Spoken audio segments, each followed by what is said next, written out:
see two commissioners and not Mike. And my Yeah, ugly I mug. think you're good. All right, let's.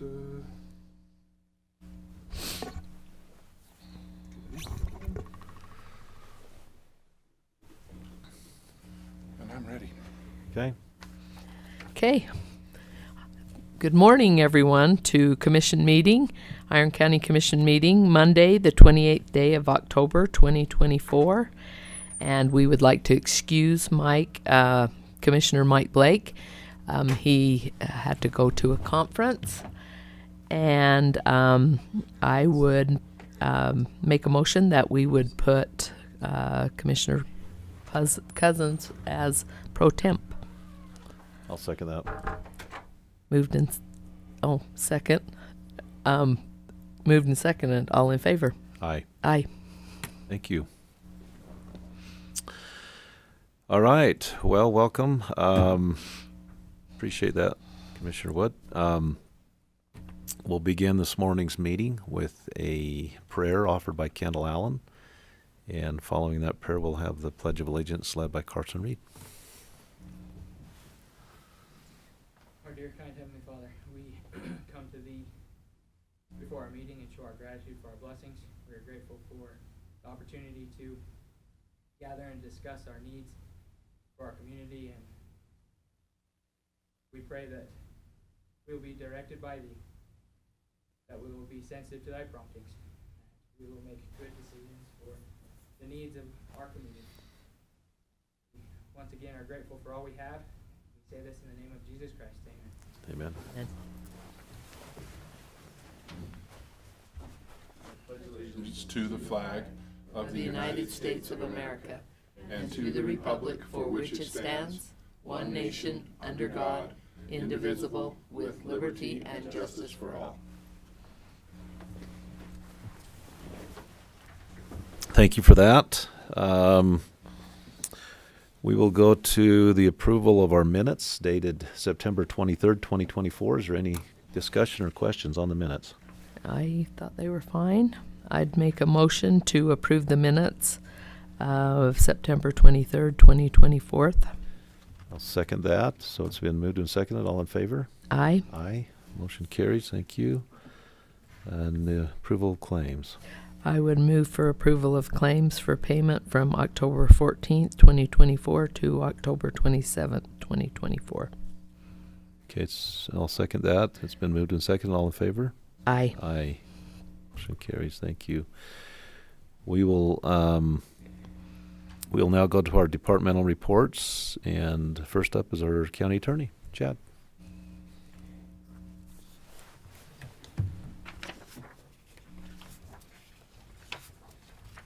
Morning. Morning. Morning. Thank you. Thank you, sir. Thank you. Do you want me to hold off on signing these, or sign them and cross off Mike's? We can just do pro temp. And I'll don't Just sign it, and I'll use the typewriter to make the change. Okay. Yeah. Sorry, Chad. No, you're fine. Some of these numbers are going to look familiar since we just had our budget meetings recently, but I did update them. But just to give an update, we are currently fully staffed with the addition of Dallin Brooks.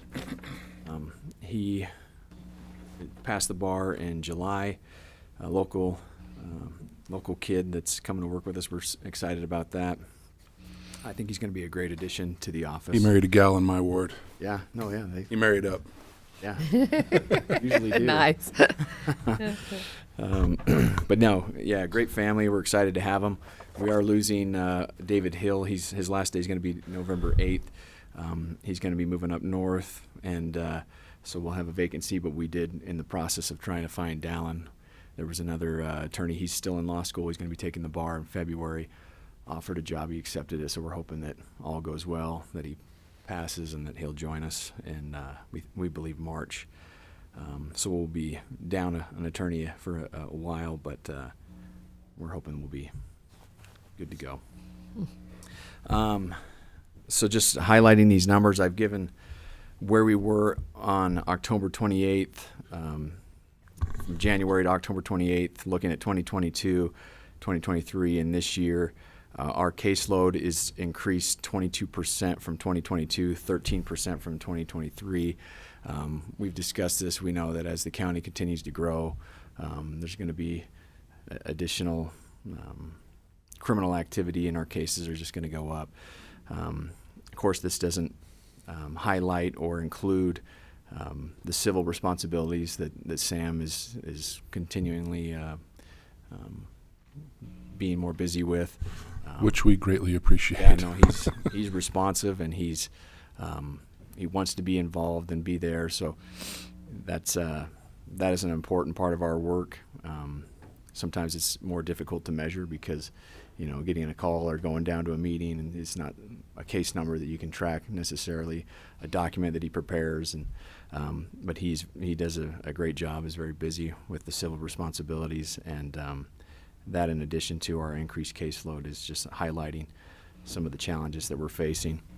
I've also included our victim advocates caseload since 2021.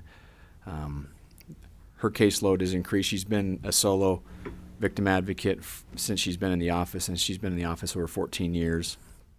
So those are that's a caseload that is increasing. She does a great job. She never complains, but something that I'm always worried about is just the taxing and the ability to continue to provide a level of service that we need to in our victim cases. And just wanted to make you aware of that's becoming a burdensome caseload. It's increasing, and we only have the one victim advocate where a lot of offices have multiple. We've cleared out a lot of our backlog jury trial calendar. In fact, for the rest of the year, I think we only have one trial scheduled for district court for a jury trial, which is nice because it feels like we've been in trial mode for much of the year. Even when a jury trial doesn't go forward, just the constant preparation, the late nights and getting ready. And then, of course, sometimes they decide to plead guilty in the 11th hour. But it's nice to see that at least until the new year, we will have some time to hopefully catch up and get our feet under us because we don't have as many things scheduled to prepare for. Hey, Chad, I was just Sure. curious, of this increase in numbers, how much of that is a factor of kind of the COVID backlog? So these numbers wouldn't be a part of the backlog. So the backlog would include trials that are scheduled. These are new cases that come in regardless. The backlog is you had so many people who at least said that they wanted a jury trial, and the courts weren't having jury trials for 2 years. So those people, everything stacked up and up and up. We've gotten largely through that now. People have decided to either enter a plea, or we've had those trials, or cases sometimes get dismissed. There's a variety of things, but we're looking good now, I think, with the backlog.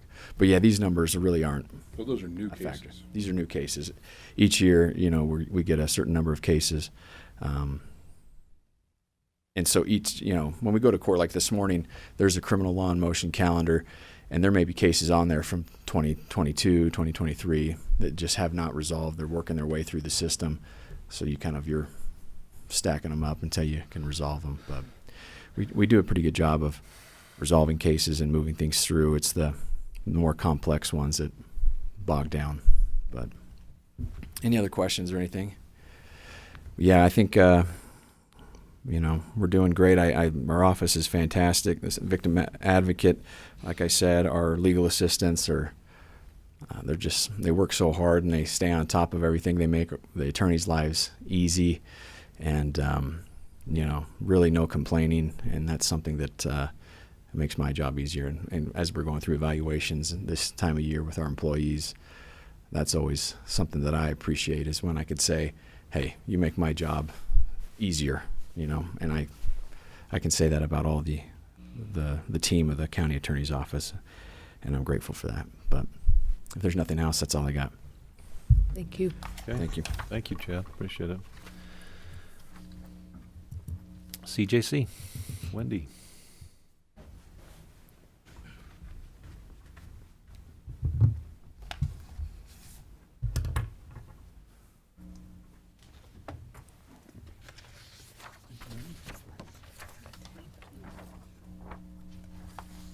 Thank you.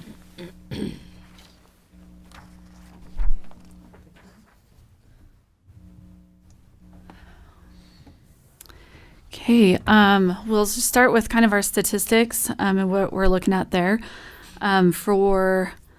At the year for interviews, we're at 185 so far.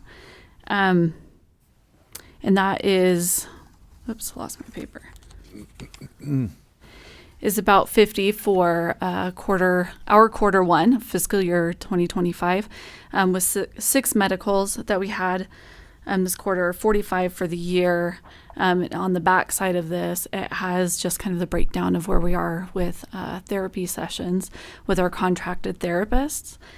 And as far as like victimizations go, this is a little bit kind of confusing too, because if we've done 50 interviews, the stats kind of show just a different picture, but that's also because we track the secondary victim, so the parent that comes in. But with that, kind of the breakdown we've got is about 3 child endangerment, 12 child exposure to drug and alcohol, 2 with neglect abuses, 55 with child physical abuse, 67 that were sexually abused, 4 domestic violence or family violence or domestic or family violence. And then we've also included emotional or psychological violence, and 2 for labor trafficking, and 3 that were kidnapping victims. Any questions on that? Okay. Well, we've been just busy as can be. Last time I presented, it was right before our ribbon cutting and open house. We had good attendance. It was a really great day. And I just want to thank everyone from the county, from our local law enforcement, DCFS, the community partners, and other community members who came to that. And of course, Alex Meisner's team. And to my fantastic employees for all the work and hours they put in, moving and helping to get ready. We also had members from the community, the Rotary and Chamber of Commerce that helped move one day, our county attorneys, one of our sheriff's investigators also assisted with that, and the building department.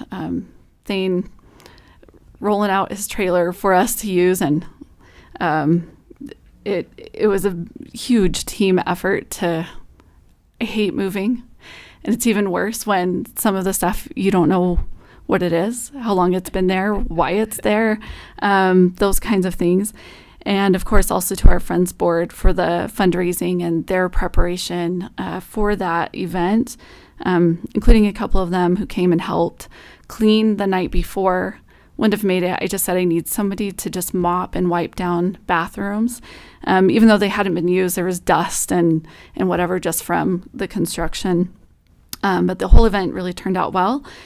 And I do want to give a huge special thank you and shout out to Jennifer Bradbury and her husband, Steve. Jennifer is our HR director, but she was willing to come and help.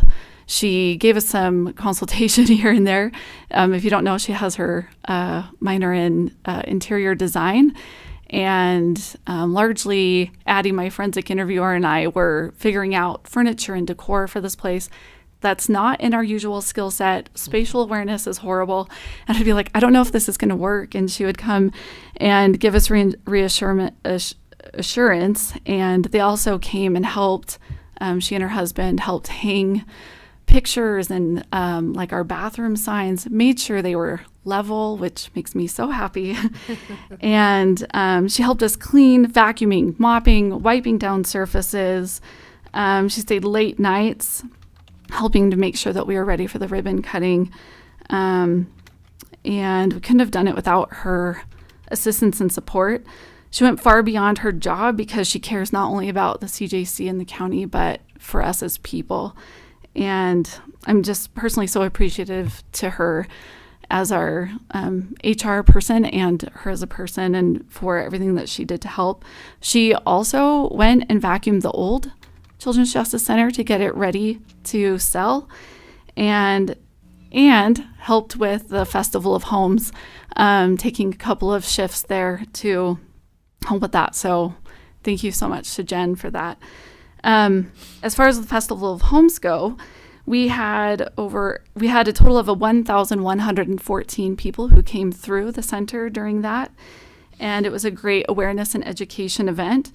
And most people who came through were really unaware of what we did or had misconceptions of what we do there.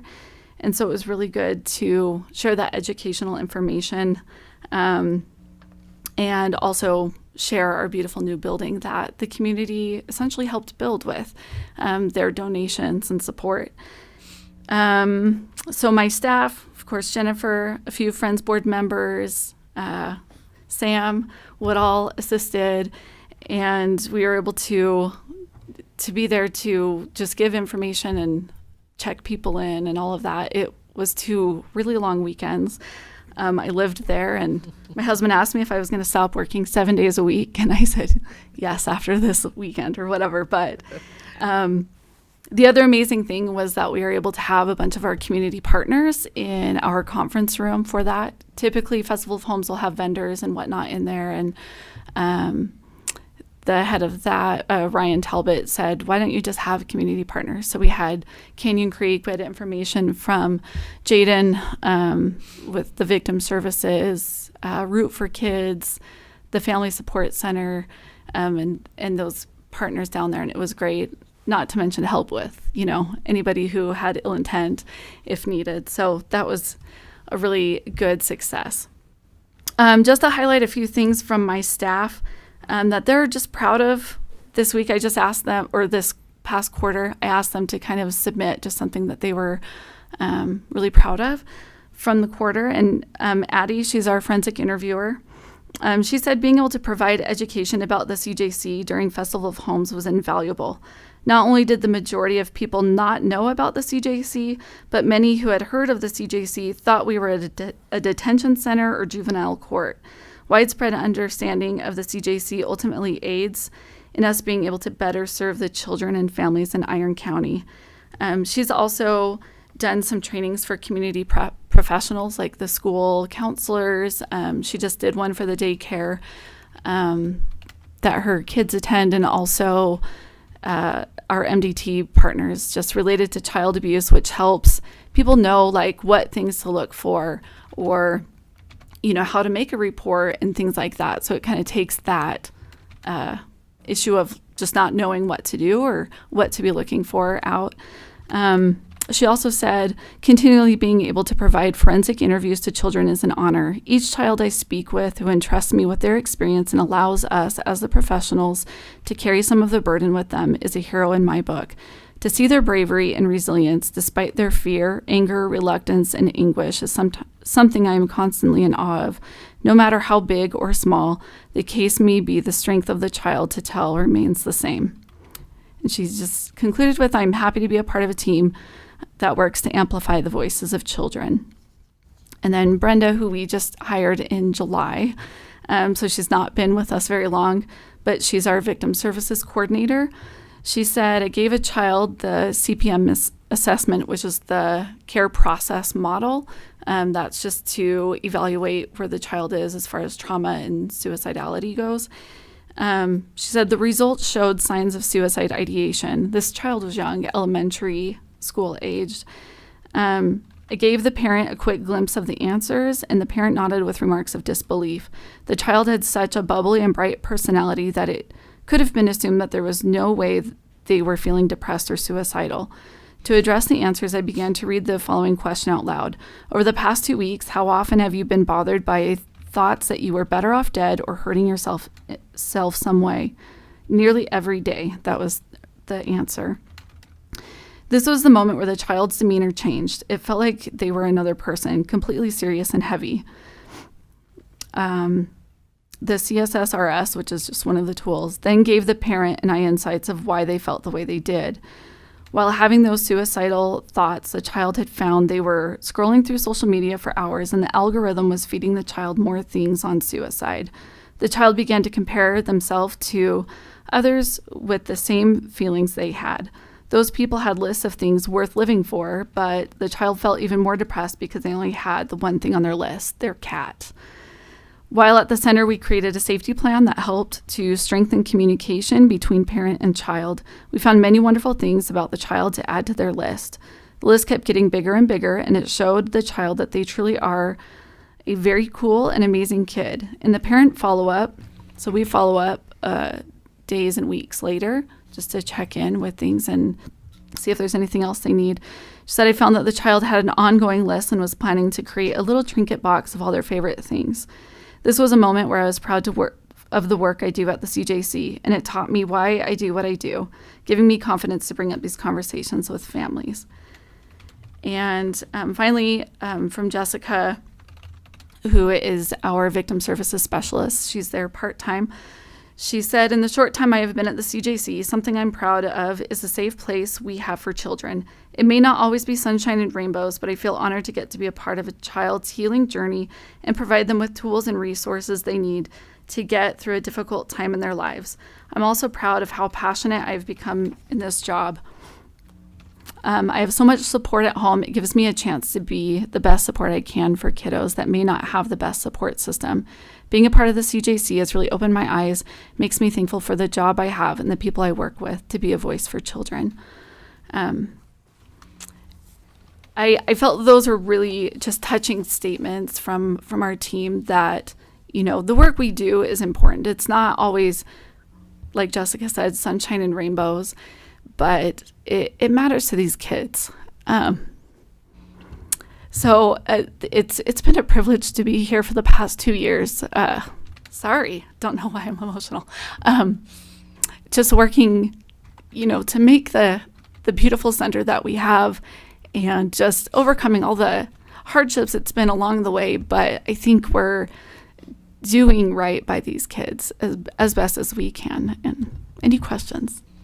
That's all I've got. Great report.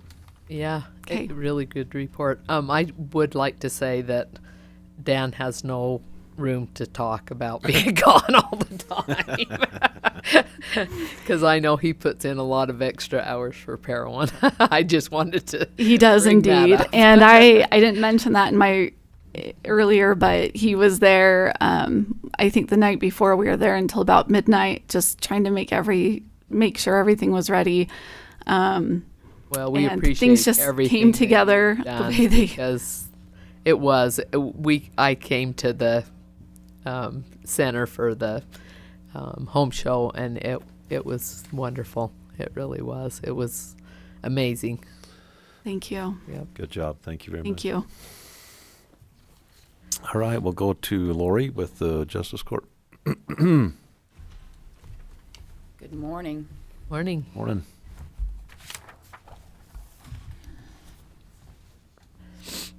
Thank you. Thank you.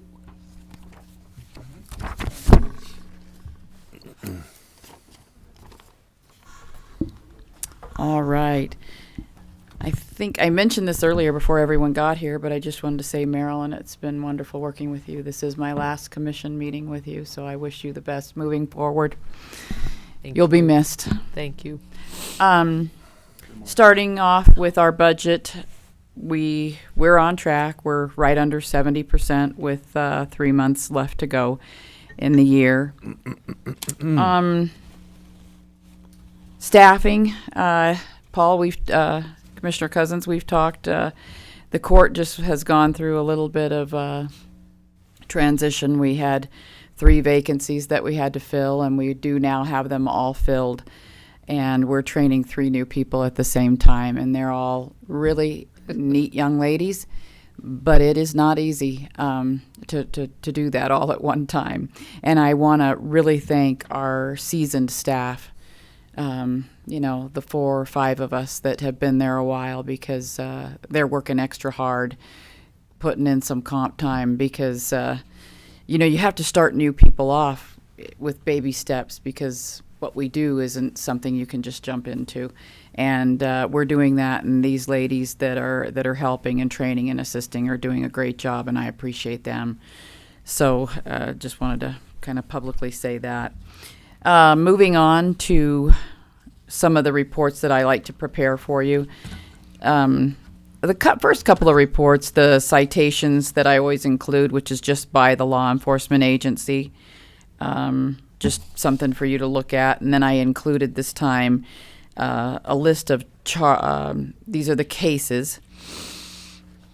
So the case filings. And what I'm doing is comparing 2023 to 2024.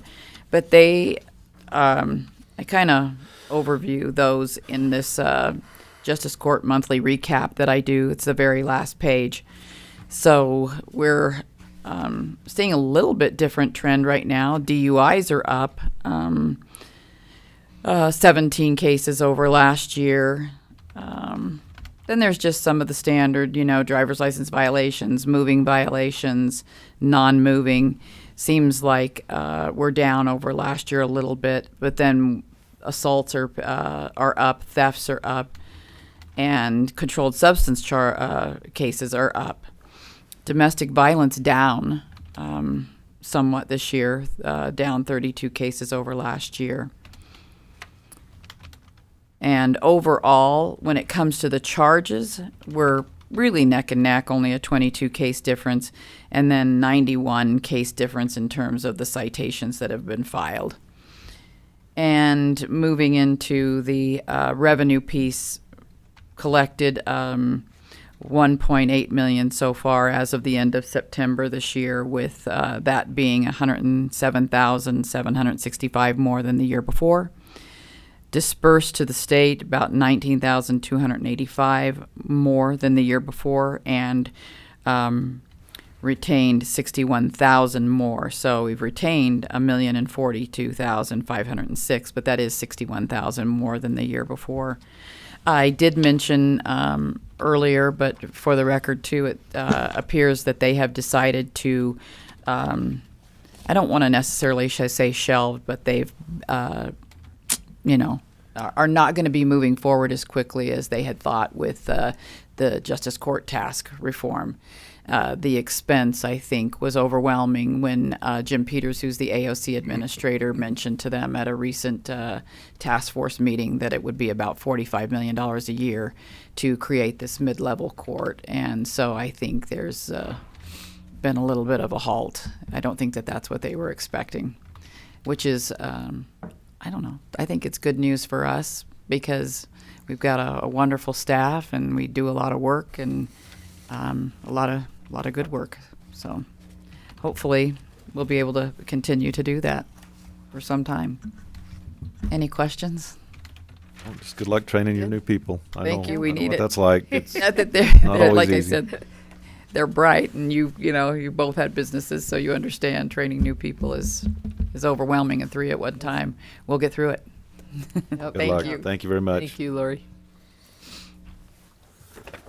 All right, we'll go to victim advocates. Advocate. All right. So this last quarter, the Sheriff's Office program served a total of 131 clients. Our main victimization continues to be domestic violence. We had a total of 51 clients that we served this last quarter. We've seen an uptick in stalking and harassment cases, actually. That's our next highest crime victimization. So not sure what that's all about between that as well as adult sexual assaults. We've seen a lot of those in the last quarter, which has kind of pushed child sexual assaults down a little bit, which is great, but at the same time, none of them are fantastic things to be happening. But so those are the main people that we're, issues that we're serving. Some of the main services that we provide, a lot of it's providing information about the process, their victim rights through the process, making sure they're notified about what's going on with their cases. Individual advocacy and criminal justice advocacy, connecting them with different resources in the community.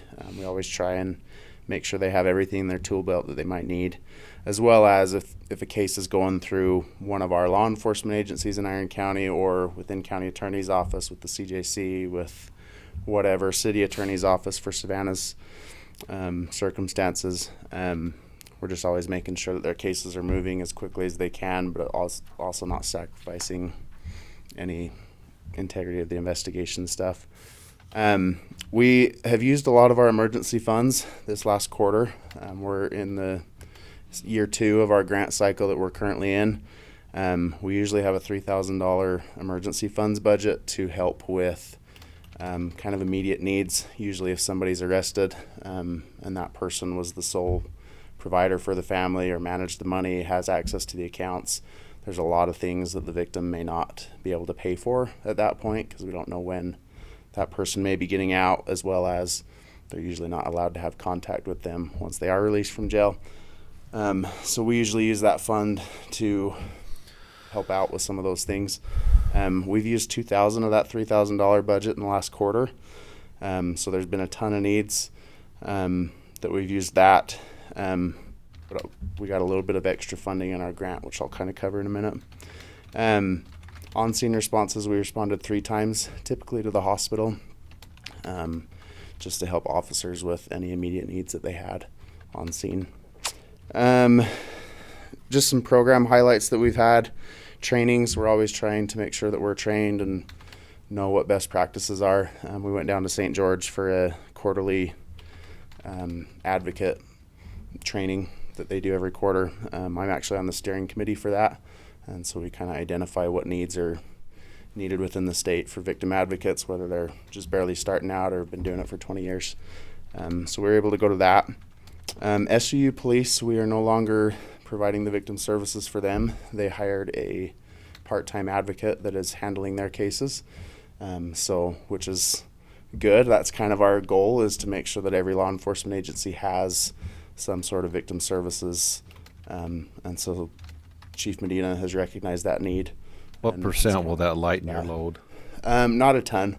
SUU was probably only 1% of our services. Cedar remains to be about 70, and then the county's 25-ish, and then Enoch and Parowan are very low. Okay. Just depends. So we renewed a intern partnership with SUU. I had one of the professors reach out to me a couple months ago, and it just said that they wanted to get students in. Some had expressed interest in victim services, and so we do have an intern right now that's working with us, shadowing our cases and just learning about victim services, and has helped us with a few projects here and there. Back to our funding. Every year, well, at least the last couple years, our state Office for Victims of Crime, they're the ones that administer the grants and give us the grants. At the end of the year, if there's money that's turned back in, they usually open it up to a one-time funding request in addition to the funding that we already receive. And so we had made a request, just because we have gone through a lot of emergency funds, to get a little bit added to that budget. And so that was granted, and we did get that. So we have an extra $1,000 there to hopefully carry us out throughout the rest of this year, to help with those immediate needs that victims have after they've experienced some sort of crime, as well as some increase to our training funds to be able to attend some out-of-state trainings to get some different perspectives. So otherwise, that's it that's going on with our program in the Sheriff's Office. Do you have any questions for me? Good Okay. report. Thank you guys for all you do. Appreciate you. All right, we'll go to Commissioner reports. Commissioner Wood, would you like to go? So I wasn't here last commission meeting, and so I went to a meeting. It was over in Beaver County on October 1st, on the High Desert Trail, the HDT, and that's been something that we've been working on for a long time, the counties, and we thought that it was, they got some good funding, not this last year, but the year before. I think they got $1 million to help with signage, and we thought that was going to be, ready to go, and off we go. Well, the BLM had some issues with it, and so we've gone back, and so we're just trying to work through those issues with the BLM, and so that we can get that signage up and get that. They haven't gotten to the point where it's totally, they wanted to, it has an antelope on it because it's the West Desert, and it actually goes from Box Elder County to Washington County in the West Desert. And of course, Mike Worthen has been working on that for quite a few years. I think it's been like 10 years that they've been working on it, but Mike's got all of our staging areas and all of that all set up, I think, and so we're pretty good. But some of the counties are struggling with the environmental groups and different things. So anyway, that'll be a neat thing when it finally comes to pass. I had a meeting on October 21st. It was actually a Zoom meeting, but Bruce and I met with several others. Senator Evan Vickers and Representative Chu was on that call with several staff members of the DEQ, the Department of Environmental Quality. And what we've been trying to do, we've had a real issue with tires, especially in the rural area. At the landfill, we ended up having probably 3 years of tires adding up and adding up and adding up, and they just wouldn't come and get them. And finally, Bruce got after them, and they finally came and got them. But Bruce Anderson, our Public Works, had gone to Idaho. They use their tires, and they shred them, and then they put them on for their cover. Instead of just putting dirt, they put these tires, which uses up the tires, but it's not allowed to bury them in the state of Utah. You can't even transport them unless you have a special permit from the state. And there's only one person in the state that does the tire shredding, and that is a company up north, and they have to shred them down to like 1 inch.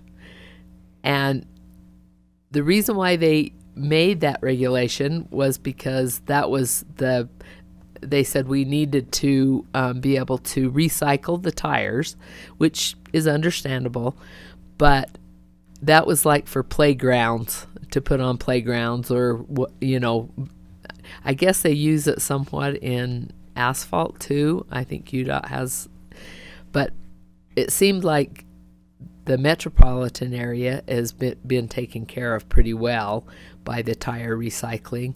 The rural's not so much because of the travel time and all of that. And they get a stipend, an amount that they get for those tires. Anyway, Bruce had the idea that if we could use that for cover, we could, but you need a shredder, and to shred it down that small is very, very expensive, which if you could shred it bigger, and then we could use it for cover. And the people in Idaho that use it for cover say that it's much better if it's a bigger piece. It just packs in really well. And so that's something that we're working on. But Senator Vickers and Representative Chu said that they would take that to interim, and they would that would be something that would be very valuable to Utah if we could get those rules changed so that we could use that for cover. And anyway, and the only other thing I had was Friday and Saturday was the Cedar Livestock Festival, and it was very well done. The committee that puts that together is awesome, and they do a great job, and it was really, really, they had neat stuff going on. Friday afternoon, the kids did the goat roping, and then they had dog trials, and and the parade. Matt and I put our range camp in the parade, and it was really, really nice. They did a great job, and it's a great thing for our agriculture community to be able to show off a little bit. And the sheep came down without incident. I think that's always a fun thing, and we appreciate the Nelsons for doing that, because it's a lot of work for them to do that, to bring those sheep down Main Street. But anyway, that's all I had. Thank you, Commissioner. All right, I've got a few things. Of course, we've been busy this last week with our budget meetings, and we're doing the best we can. We announced a couple meetings ago that we were going to try to do a tax increase in the county. The county gets about 10% of the pie, and we were going to increase that percent of the pie by 20%, which is a 2% increase overall. That gave us about $1.2 million to work with, but then we got the notice that our health insurance benefits were going up $500,000, so that eats up half of us. So that was discouraging news. So our budget's tight this year, but there's a lot of needs, but we're trying to do the best we can. So please be patient with us. It's a grueling process. So we'll have another meeting this week on that, and continue to work through the budget. We are working on. We actually purchased some pipe. I've talked a little bit about 800 South right there by Westview subdivision. On that, it would be the northwest corner of that subdivision. All of the water from that whole area up on the hillside, clear up to the south, everything drains to that corner. And when we have these heavy monsoonal events, it just inundates that area. That the Hallidays have been flooded multiple times. We did a cross cut recently across that road. 2 years ago we did that, and it's worked really, really good. The trouble we have is that works good, and it moves the water. The area out there is so flat, it moves the water, but we have a 24-inch culvert going underneath the approach to the SUU farm, where they go in to take their machinery and haul their hay in and out. And also Rocky Mountain Power has their substation there, and they have two entrances, one on the east and one on the west end. And so we looked at improving the drainage, because that's the choke point, and that's where it ponds up and then it works its way east and creates the problem. But we've purchased from WL Plastics some 36-inch HDPE pipe. Rich has been working with Tracy Feltner with the Water District to get a machine. We have to rent a machine from Salt Lake, bring down and weld that together, and we'll have enough pipe to do both, to do SUU's approach, Rocky Mountains approach, and then also the west end of Rocky Mountains approach. And the road crew's busy, and so I volunteered. I'll help with installing that pipe. We'll try to get it installed this year, hopefully in preparation for next year's runoff. So we've got the pipe delivered and purchased, and want to thank WL Plastics for their generous working with. They gave us a really good deal on the cost of that pipe. Worked with the BLM a little bit this week. We are experiencing some interference with some of our stations with the output they're putting out on that hill.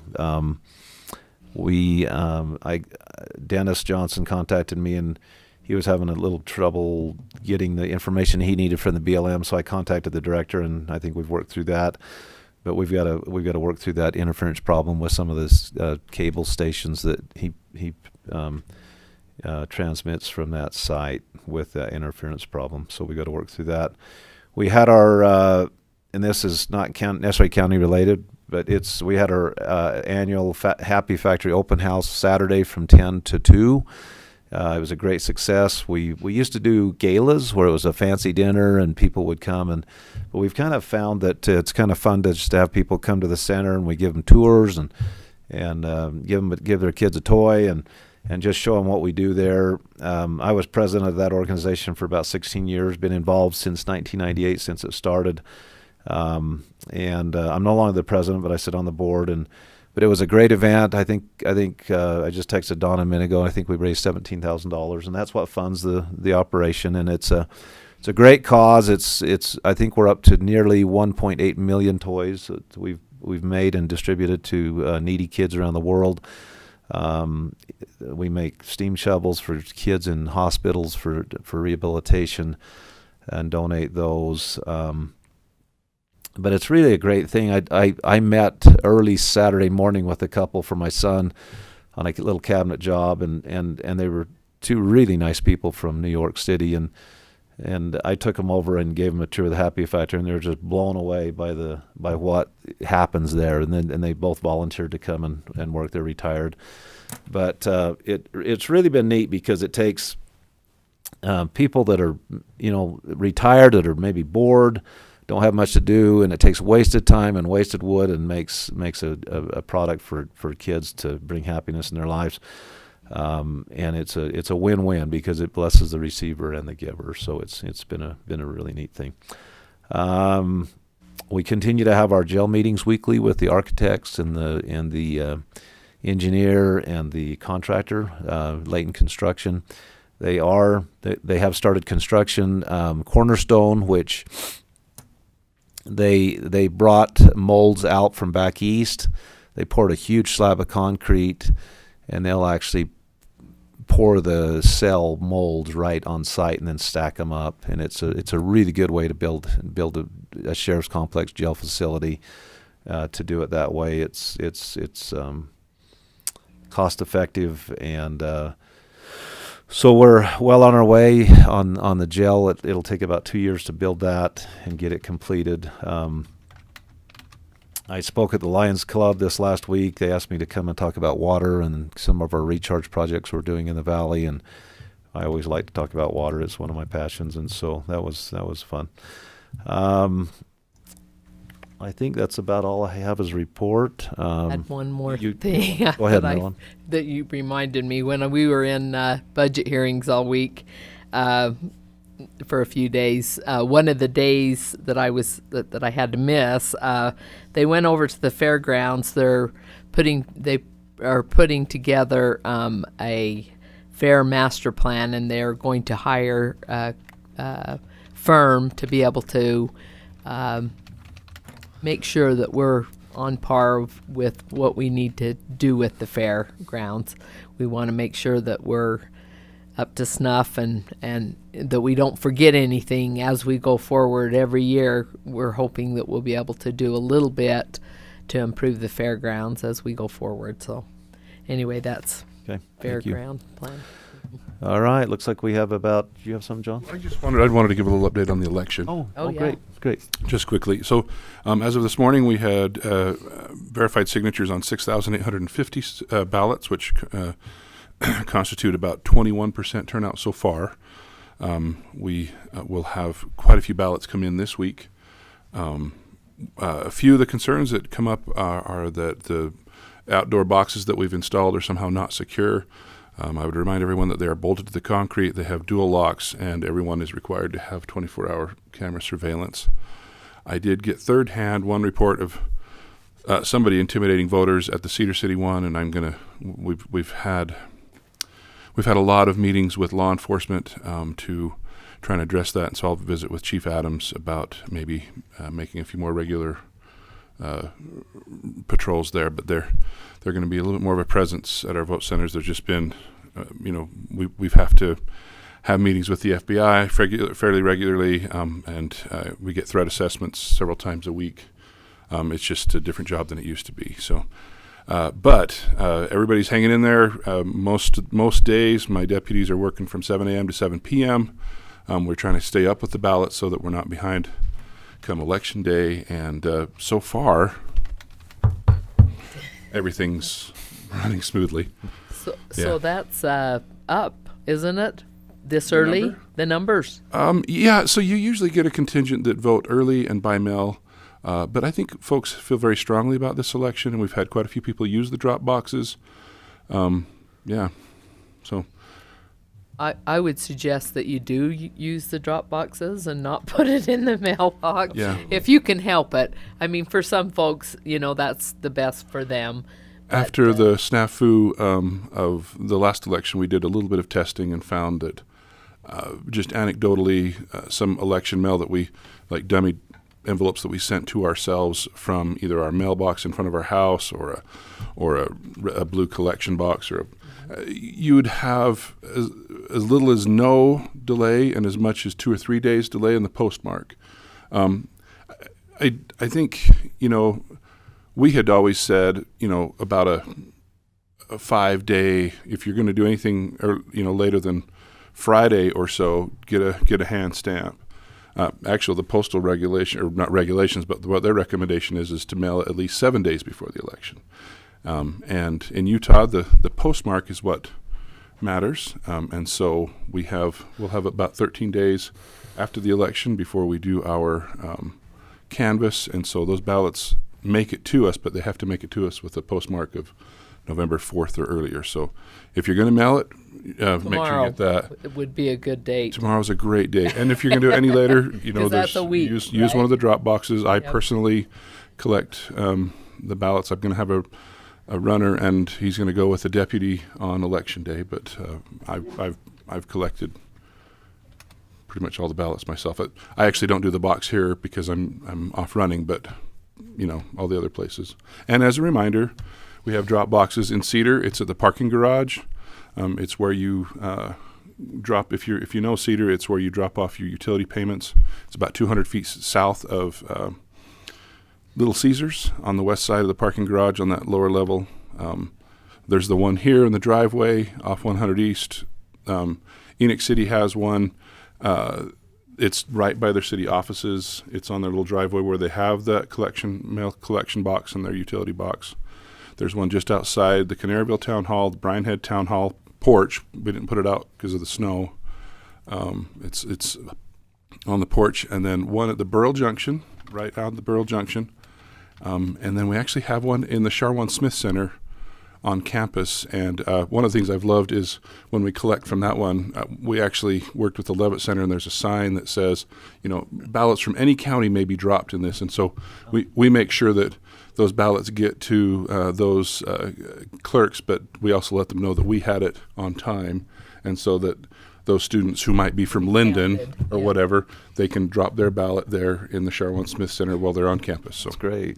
yeah, it's been a So I had good. a question, John. So my brother texted me last night, and his nephew's here going to school, and they forgot to get him registered here. Yeah. Is it too late to No. register to vote? So the registration deadline was Friday. Would if he's going to school here temporarily, would he vote from in Grand County or Iron County now? You can do both. I generally recommend students register where they're from, because Okay. you have the big. So he's presidential election. best to vote where he's from. Yeah, but if they need to do it here, that's fine. He could vote and drop it in the box at the Charwan Smith Center, and it would go, and you would send it to Moab. Make sure or it gets to the Grand County Interesting. clerk. Yeah, so That's great service. and we don't have like an official, like we do mutual aid with emergency services, but we just have all agreed that as clerks that we're going to make sure we get each other's ballots. You would have to receive a ballot from Grand County, right? Yeah, and so what we generally recommend is that students register from where they're from, because next year it's going to be municipal elections, and he would be much more interested in the Moab. But he's race than the I Cedar think- City race, I think you know? my brother said he hasn't even registered yet. Oh. So would he? If he can't register here for Grand County, can he? No, he can't register here for Grand County. But he could vote here. He could register here and vote here. Yeah, his driver's license probably has his home address. Right, Right. okay. And so he'd have to show that the Utah driver's license can prove who he is, that he's a citizen. Would he have to come over here to do that? No, early voting will start tomorrow. So he can go right into the city office and do that there. Yeah, and show it's his actually- driver's license and do a provisional ballot. Is that what they call it? Yeah, and he would vote a provisional ballot, which is essentially a voter registration, and he would be registered in Iron County. I would suggest later that he update it to Grand. Okay. Good But to yeah, know. and he would just have to prove, he'd have to have a couple of documents to prove that he lives in Cedar. So if he had like an Amazon delivery and stuff, we get that a lot with students. Okay. Their student ID card is a big one. Oh, okay. Perfect. Good. Yeah, And, and so early voting is what are the hours at Cedar City? are from 12 to 5 each day, the 29th, 30th, and 31st and 1st of this week. And it's actually, so we've gotten permission, we're going to move the vote center from the city council chambers to the lobby of the Heritage Center. which is actually right there by that box. But we'll have plenty of signage. It's right there on that same block, but it's a much bigger space we'll be able to use. So it'll be in the lobby of the Heritage. So Give me those times again. 12 to 5 12 to 5, tomorrow, the 29th through the 1st. 29th through the 1st. Okay. We have that place. We have Enoch City, as per usual, as far as presidential. And it's And the hours then are the here. same on the 29th through the 1st, 12 to 5. Yeah, same hours. So the Heritage Center in Cedar, the Enoch City offices, and here in the courthouse downstairs. Perfect. Thank Yeah. you. Okay. Any other questions from anybody about elections? We filled our ballots out last night, our family, and I used your brand new drop box. You did it. I used it too. I filled mine out the very first day. I was really anxious, and anyway, so I voted the minute I had my ballot. Thank you. That's all I have. All right, it's about 5 minutes to the hour. We'll take maybe a 10-minute break and begin our 10 o'clock meeting maybe about 5 after.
You're golden.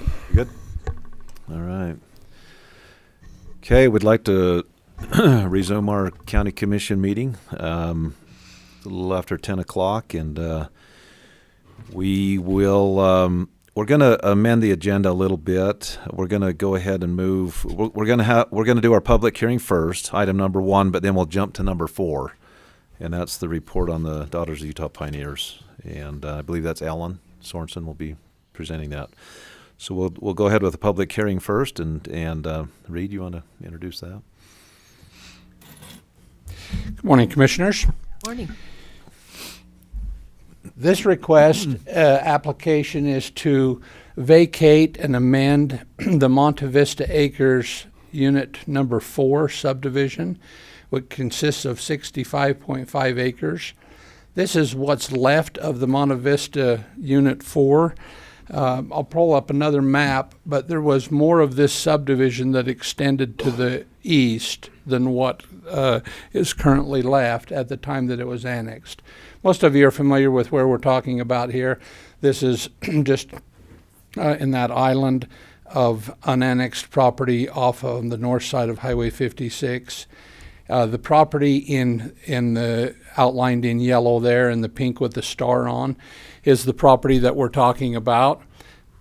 And this shows what is city and what is county. So all of the colored areas, the pink and the red and the blue and the more blue, and then as you go down, those are pockets of unincorporated lands in the county surrounded by the city. So the city surrounds this property on the north, on the east, and on the south. And so it abuts the existing Monte Vista subdivision on the west side. And they share in common 3700 West. As we look at the zoning there, it is zoned currently R1 half. The Monte Vista subdivision is zoned R1, and the blue to the west of that is the light industrial that was recently done for the Staley projects. And you can see, well, let me show you the city, the city's, this is the city's general plan. Now, part of the interest of this property in the application is to vacate the subdivision in the county, retaining a couple of the county roads that could then be annexed when the property annexes. So they've already begun the annexation process through the city. They're just waiting to finalize that until this gets vacated. But because it contains roads that were platted, then we had to advertise for a longer period, and we've advertised now so that this could be vacated and has roads in it. You'll recall that here 2 months ago we passed an ordinance that staff can do vacations of lots and subdivision lots if they don't include roads. But if they include roads and rights of way, that requires a public hearing, and it requires the county commission to approve that. And so that's why this is before you. You can see this was part of, and it's just the property on the right there where the star is, not the platted lots. Those are existing.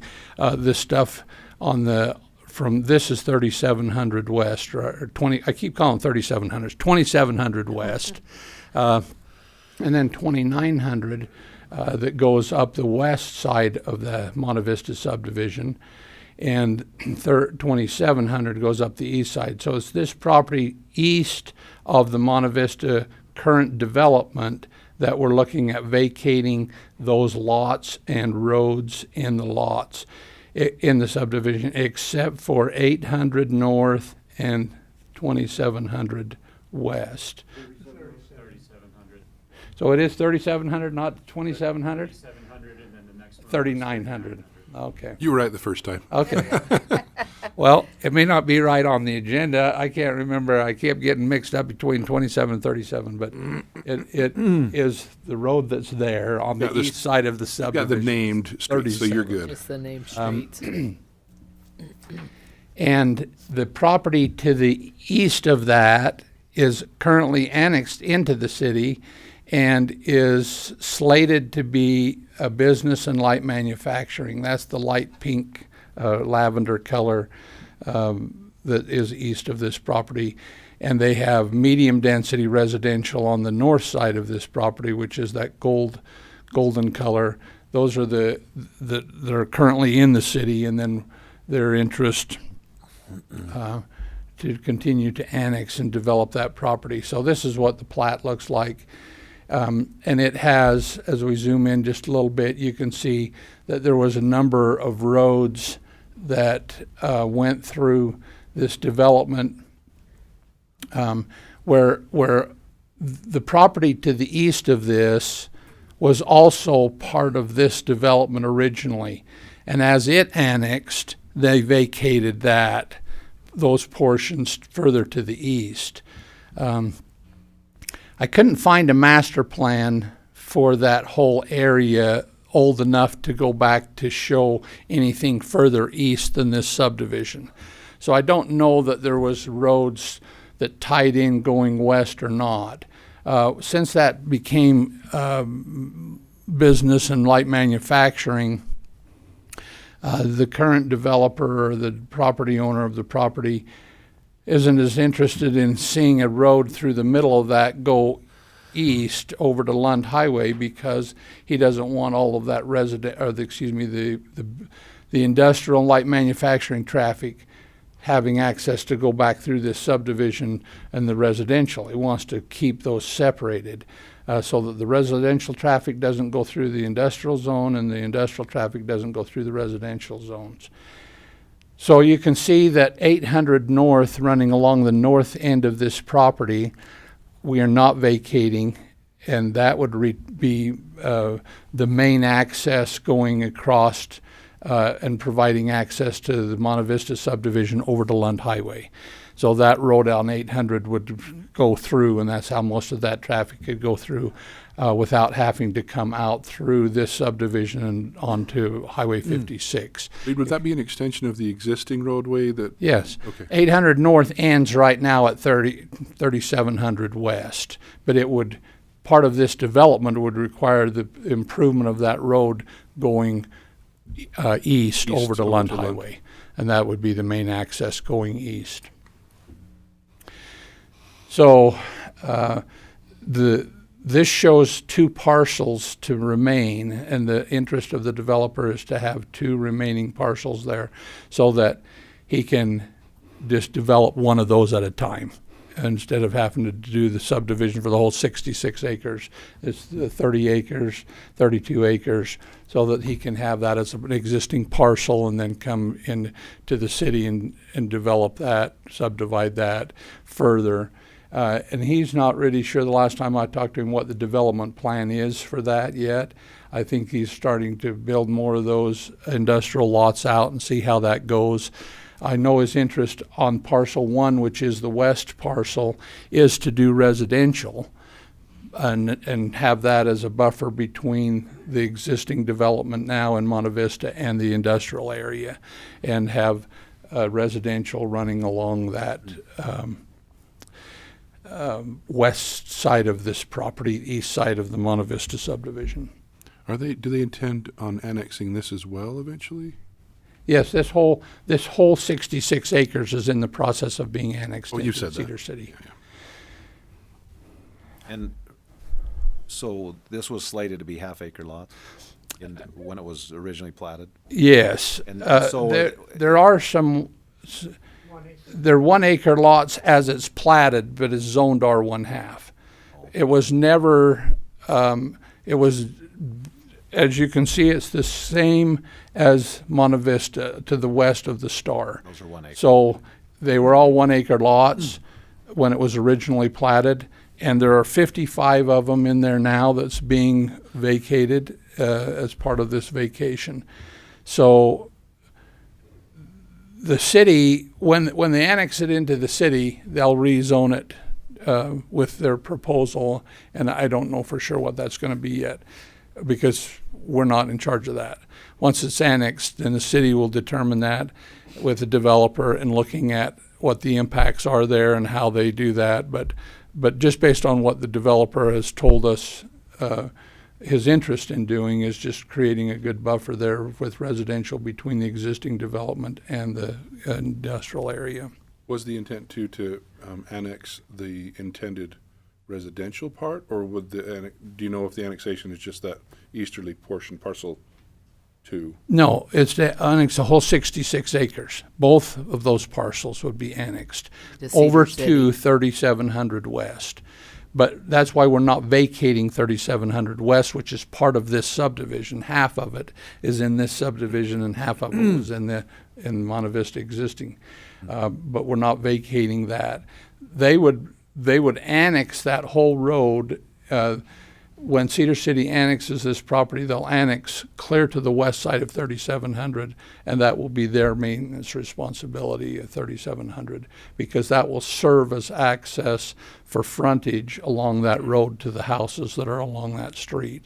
And so they'll annex that and 800 North and maintain those, because then 800 North is in the city all the way going out to Lund Highway.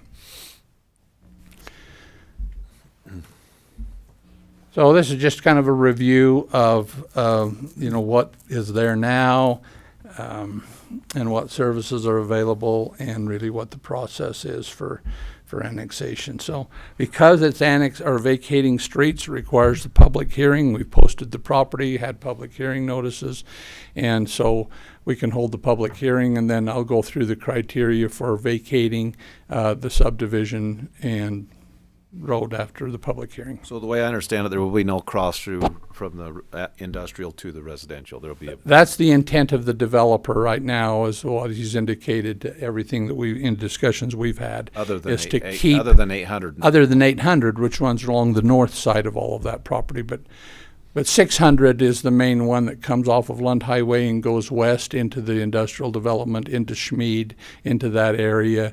They don't want to see that go through, because they don't want to see that traffic go through either direction. They think that would be a That makes conflict. sense. So that's the only direction that we've really had from the developer in terms of what their interest is, other than doing some residential along that western side. Any other questions? All right. We'll go ahead and open our public hearing. Those that would like to speak to this issue, if you can approach the mic and state your name.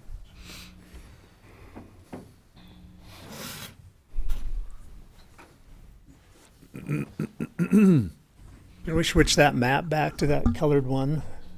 Right there, yeah. Could you tell us So your name? I'm Dennis Oh, Cox. go ahead. I'm glad to be with you this morning. I'm one of the residents in the Monte Vista 1 and 3, so that's just the left of the star that we're talking about. We have some concerns about it. We are, if that had been developed out as such, we acre lots, we have livestock, we have a sleepy little community. We purchased roads, oh gosh, even before I came in '98. But they're only about 20 feet. They're just chip sealed, and they're starting to lose their integrity right now. And our biggest concern is the expense that we're going to incur if you suddenly put 120 homes there with 2 cars, that we're going to have hundreds of cars flooding through that subdivision on these little skinny roads. I was looking with my grandson the other day, and he's walking a dog, and you take a regular vehicle, and you can fit one vehicle and a person and a dog, and you can safely do that. But if you try to put 2 cars on, the shoulders are so steep and weedy that it would suddenly curtail any of the residents be able to safely walk around the community anymore. It would really take that away. So we're concerned about the safety of that. Like I say, I know the minimum standard roads are a lot wider than 20 feet. And suddenly you're going to put all this traffic on there. Well, who's going to pay for all of that? So that's a discussion I guess we need to have with the county, that if you're going to flood that subdivision through with all that traffic, those roads need to be upgraded and improved, and who's going to pay for that? We have a mostly retired and an old little community that we were working on trying to get a septic or a sewer system, let alone be thinking about roads. So we're going to take a city development. We're going to widen this 3700 up, and which that's some concerns too. You know, our water system that we own runs through there, and we just like to kind of know the ramifications of what that means. But and as far as you know, and we realize there's growth, right? I mean, we're all facing it, and you know, it's not going to be the same. But the fact of isolating that road that has just a few commercial properties on from that mainland highway, it could disperse half the traffic out of our subdivision. And the thing of it is, when you come from the way the roads are lined up, and the only way they can be lined up, is if you're coming from Phil Smith's to that subdivision, you're going to see a row of houses. There's not going to be a road that goes all the way through because it won't line up with anything. So, and why couldn't there be a couple of signs there that say no commercial traffic? And you might have one slip through the subdivision, but once they have to wind all the way through there one time, they're going to remember, just go down to London, go up and come in. And I just think that's an exception that certainly ought to be considered. I know when we talked to the city people early on that they saw the wisdom in that, and you know, maybe that thinking's changed with our new city engineer, but that would alleviate all the traffic going to doctors and shopping and everything. Well, obviously, we've got a school down here on the left, and that's going to draw those hundreds of cars through our subdivision.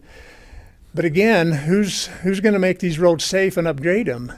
You know, is the developer going to do that so that his subdivision can dump into ours? This has been a sweet little community that we've enjoyed. People walk all the time. It's a special little place. It's going to totally destroy that atmosphere that we've had. So I just think that the safety and some of those things ought to be weighed in on that. And I don't know if, Dan, if there's anything else that that ought to be mentioned here. But anyway, that's some of our concerns about that we don't just look at it from a numbers and policy thing. We look at how it's going to impact that little community right there. Dennis, have you talked to Phil Schmidt and asked him what size lots he plans to do there and what roads he plans to use through? Yeah, and You talked to him? yes, I have. Phil's a great guy, and you know, the first day we asked him about it, he says, "Hey, let me meet you over there, and I'll give you a map." So, and I love the fact, and like I say, we want to be in good terms with Phil because he's not putting high density housing. He wants lots that are still just big enough that you can park the cars on the lot, not in the streets. And so, you know, we take our hats off to what Phil's trying to do there. And Is he planning to leave those 1 acre? They're not. They would be a little smaller than a quarter of acre. Okay. So I think 5 houses. So, and he was told he could go smaller, especially with the crunch on houses. But he's elected to at least keep them big enough. They're just about a 12 to 1,400 foot home on slab, no basement. More starter homes around 300, 350. So I get what he's doing, and that's I commend him for doing that. We're just trying to find a win-win here so it doesn't totally destroy what is existing and complement that. So anyway, yeah. Thanks. Thank you.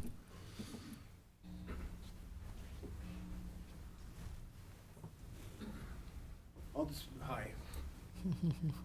My name is Bob Ellertson. I stay with my son in Monte Vista. Bob, could you? I just didn't get your last name. Ellertson, ELLERTS. Thank you. And I'm just concerned about a couple things. It's like right here, that's already commercial, so we already have commercial traffic. You know, so what's the difference with just running a street through up to Lund Highway? It makes more sense. Lund Highway can handle more traffic than 3900. Well, the street's already there. And the He's street's putting already- it in right now. Yeah, the street's already there, running up there already. It's already approved, and he's already graded it, and it's ready to go. And if he ran that traffic through there, it'd make more sense. I know there's no law against running residential traffic through commercial property. And so I know that that's against their policy, but you're saying, well, let's put a buffer in between them, but we already have commercial on the west. So where's the buffer? And there's another concern with vacating the lot. We don't want to vacate our water company, which is right here. And so we need to kind of see a survey and see if it's been surveyed out and see if that doesn't, we don't want it to include our water company because we don't want the water company There's a vacated. buffer zone that's around that. There's water wells there. because, so that's another concern with our community, I'm sure of it. And plus all the traffic coming through there, those roads just cannot handle that kind of traffic. I mean, what if, you never know what if they have 5 kids? 5 kids everybody has a car. And so, you know, we got 360 cars running through the neighborhood at 70 miles an hour.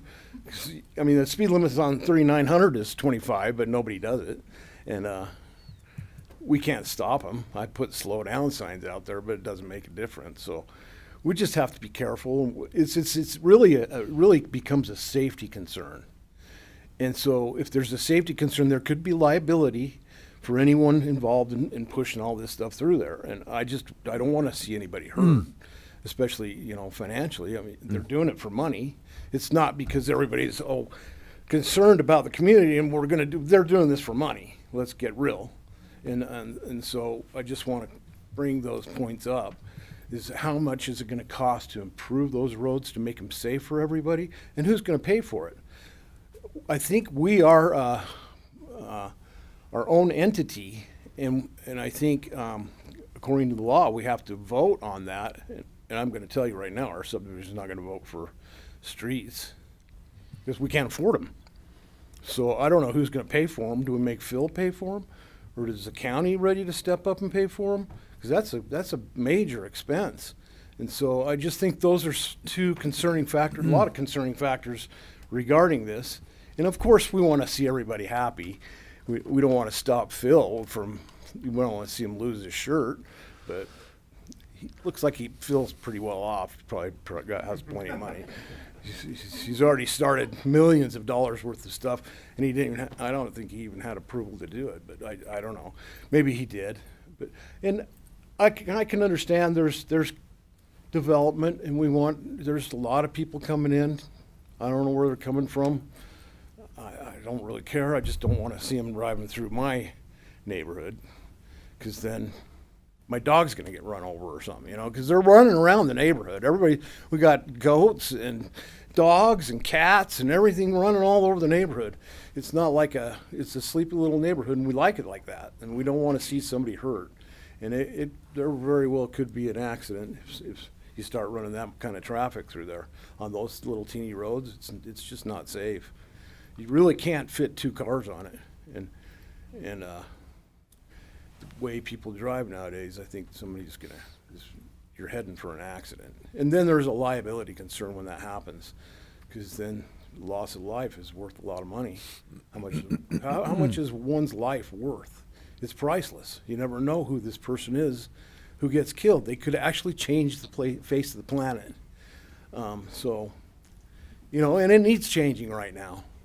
There's a lot of problems on this planet right now, and we're all voting for it right now. I don't know who you voted for. I don't really think it matters, but okay, I'm just rambling. Thank you. Thank you. Thank you.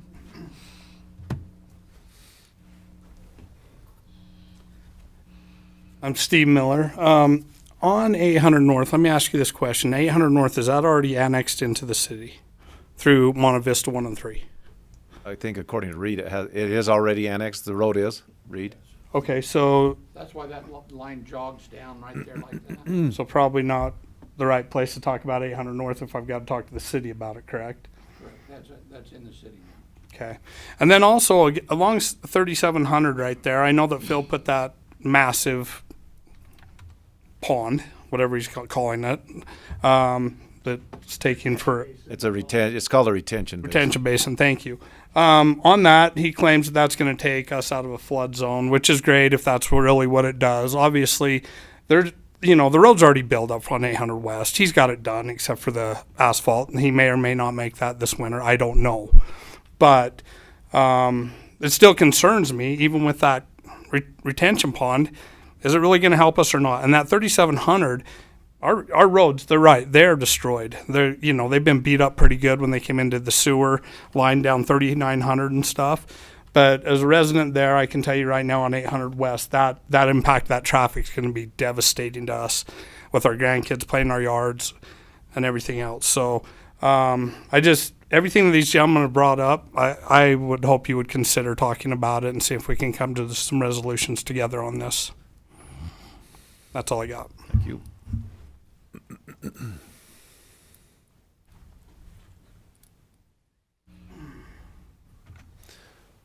Seeing no other comments, the chair declares this public hearing closed. Reed, I have a couple questions, unless you want to go first. Sure. So back to that water protection zone that they talked about, that encroaches Flood in protection? the water, the zone, the flood, or the Oh, well protection zone. well Did I say protection flood? zone? Well protection zone. Is that, I mean, obviously they'll have to respect that with the new development that encroaches into that area. Is that? We've talked to Phil about that. A water company is responsible for getting access and getting an easement or getting the protection for that property. It isn't on the adjacent property owner's responsibility to protect that. It's the owners of the well and the water system to protect that. Well, do get an they own easement. that? Do you guys own that property, Dennis? Yes, we do And- own that. and the- property. That jogs over into that Well, subdivision? Only the property line, but legally that 100-foot protection zone does impinge on that, and that cannot be changed. Because that is water protection through the Division of Water Rights. But what you're saying is they would have to purchase Nothing that. around it.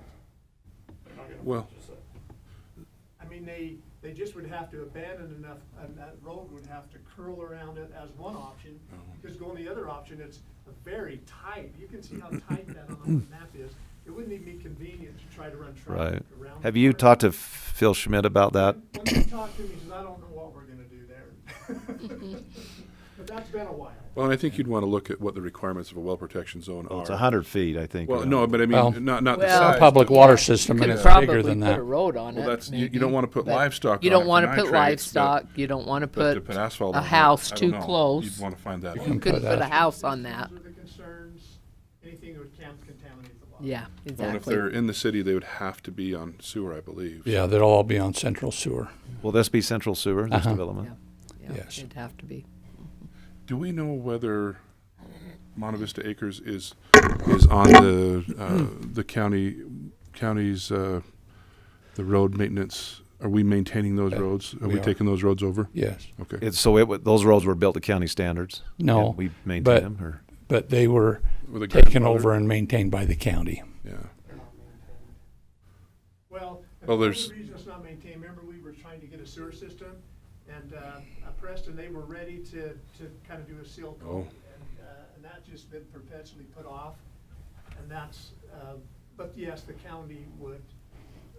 But now, this is a question. They're on the map. They're on the county maintenance system. But they weren't built to county standard, but that is one. Well, the we did. width, they did a, I mean, the base, yeah, no, they were not. no. Because normally in the county, we do not take over roads unless they were originally built to county standards. Once they are, we take them over. We will take them over. And I It don't- sounds like this was one. When we did that happen that we took them over? Was it grandfathered in probably? Yeah, it's been a long time. And they did I don't know whether it was an SID, I think at the time. They did, they that got a loan and. They did an SID. It was probably back in the 90s maybe, Yeah, early 90s. yeah. Probably. is when that was done. And so, But did they put the sewer in then? no, No, they never did put sewer in. no. Could never get through. Really? They were working with USDA trying to get a rural development loan and process, but it never finished.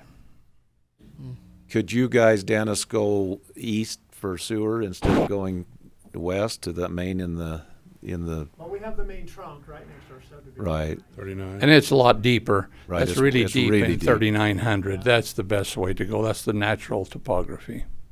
It's just at this point trying to afford it with the resident base we have, Right. so. Now with inflation, it's more of a dream than a reality. So the issue we have as a county is just simply vacating this property, and then it's up to the city what ends up happening after they annex it. Yeah. Yeah. Whether the road goes east or not through that other development, that'll be a decision that the city can make. That's a then discussion. Which roads go through and what they do. Right. All we're trying to do is ensure that 800 North is not vacated because it's already a platted road, and 3700. Did the original owner that did Monte Vista own this piece as well? Yeah. And he just, all one they development. just chose not to develop it? It just didn't, never came, I guess. Is It was back in the 70s when they first put it in. is 800 North part of the subdivision, the platted subdivision? Yes, And so we're expressly not not vacating that vacating portion. Right. Well, in looking at the names that they put on these streets, I don't blame them for wanting to vacate them. They're terrible. The county section for vacating roads, and this was the revision that was recently made, is that if the county commission is satisfied that neither the public nor any person will be materially injured by the proposed road right-of-way or common area vacation, alteration, or amendment, and there's good cause for the vacation, alteration, amendment, the commission may vacate, alter, or amend any road, right-of-way, or common area within the plat or any portion of the plat. So we're asking vacate the roads other than 800 and 3,700 and all the 55 lots, so that it's just two remainder parcels that can be annexed into the city and developed under the city standards, which would be central water system, central sewer system, the drainage, everything there according to the city standards. And I've talked to the city about, you know, the development's water line in 3,700, and they recognize that the time that annexes, there's an easement there for that line, and it's in a public right of way, and so the development would still have the opportunity to maintain that line in that road, just as it exists now.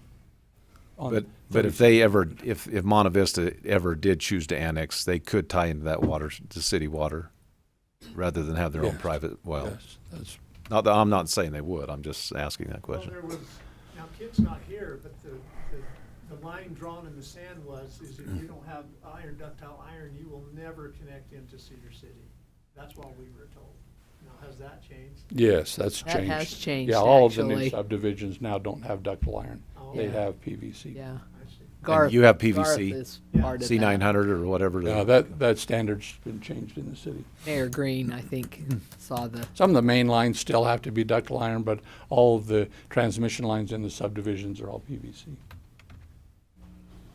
We just wish the county would help us push back a little bit and mitigate this so that it doesn't destroy the neighborhood, because they have to get approval to come through there. And I don't know, it's just not a good situation. I wish we could sit down and talk through this and see if there's some ways that we could make this as least impactful as possible. And I have talked with the city engineer and the county engineer about that, and about how that could be resolved. And the county is willing to sit down with the city and with you folks at the time. There's a real development plan so that we know what we're talking about, and talk to Phil when they get ready to develop that. And we'll come to the table and we'll sit down and say, yeah, look, we've got some county issues here that need to be resolved with this development, and be glad to help negotiate that. Well, it seems to me like it'd be hard for the city has specs on the width of the roads and curb and gutter and sidewalk, and you don't. Right. And it seems like it'd be hard to tie one of those wider roads into one of your narrower roads. So we'd be happy as the county to sit down and visit with them. Yeah, we've had those conversations, and they recognize our concern. We've expressed the concerns, about moving that traffic out through that subdivision, and that's why 800 will be the first one to go back to the east, so that development can go back that direction. Would the width of that road cover the 100% well protection zone if they just did a road over that piece? I mean, I don't think so. You don't think It'd be that's- close, it'd be close. but not quite. And Phil, we talked about that before, and he says, well, yeah, we'll have to figure that out. We'll have to see exactly where it is and how much there is there, and see what we can do about As that. Phil, he hasn't drawn a plat yet. No. I think it goes about 50 feet beyond the fence. If you guys if you could just come up to the microphone, we're not going to capture that for the minutes, and it's fine. Come up, but just rather than talk from where you are, come and speak into the microphone. Dennis. Yeah. You're up here. Yeah. Yeah, I'm pretty sure, we'd have to measure it, but I believe that those wells are just right there by that pump house, and I believe it would go probably about 50 feet into the other property. At Past least the 40. road? Yeah, Past the width of the road? past the fence line, Yeah. the property line of subdivision, so I think that, I don't know where the fence line is in relation to the property line, but I don't think it's on the property line. I don't know, I think that the fence is in the roadway, in the Oh. right of way. So I think that there's additional It right might be of way close then, there. huh? Yeah. Oh, okay. Well, and again, I think you'd want to figure out Again, what could be done in a well protection zone, because asphalt might not be a problem. Yeah. I don't know. Asphalt Well, roads you can have in there. We've had a number of, over the years, developments come in and request an easement from the county to have the protection zone in the county right away. And we have conditions that say it can't be sprayed for weeds, it can't be, what you can't do in there to contaminate in that 100 feet. But this is a public water system that has the 100 feet, but it also has larger protection zones beyond that. But again, it's up to the owners of the water company to acquire easements or protections of those protection zones. So that's something that they'll have to work out with Phil. But this vacation today would be, if it were approved, would be Wouldn't have separate from the anything well to do with protection that. zone. Right, Yeah, that's okay. correct. Because that occurs whether it's in the city or in the county or in a right of way or Right. on private property, it doesn't matter. Yeah. That's the state engineer that they go to get those protection zones. So Dennis, that 100-foot well protection zone was never, that was never purchased or never deeded to you guys? Oh, as it's water just company? it's a given with water rights and you're right, I pointed, it It's not a actually goes given. out thousands of yards of, Yeah. you can't have You have a septic zone systems, 2 you and a can't zone do this, 3 you and a can't zone do that. 4 Yeah, in a public Those are water. just regulations. Yeah. So, but we have asphalt roads are with less than 100 feet right now, right? The one that's existing, so I'm sure he's right on that. Well, I think as a county, we should step up and help, through the city and meet with them and help you guys with those issues that you're struggling with. Well, and I think as a practical, it sounds like you've had the conversation with Preston a few years ago, but if those roads are falling apart, maybe we need to follow up with Bruce and, because if that's different than whatever Preston took and Bruce, I mean, that's a separate discussion that we could probably try. I mean, Oh, and it the was season Neil for before it's, that. sorry again? No, it was Neil before that. Yeah. Along- Yeah, because but I it mean, was if- way before But if that. the discussion was, we might do sewer, and so don't waste that's a different Right. discussion than, hey, these roads are falling apart, we need to get them Yeah. worked on, Just feel fortunate you're grandfathered in, because we don't do that anymore. Right. Do what? So Sunset's, and I'll give you an example, Sunset subdivision out by Quichapa on the southwest side of Quichapa. The developer went in there and bladed roads in dirt, and he chip sealed dirt.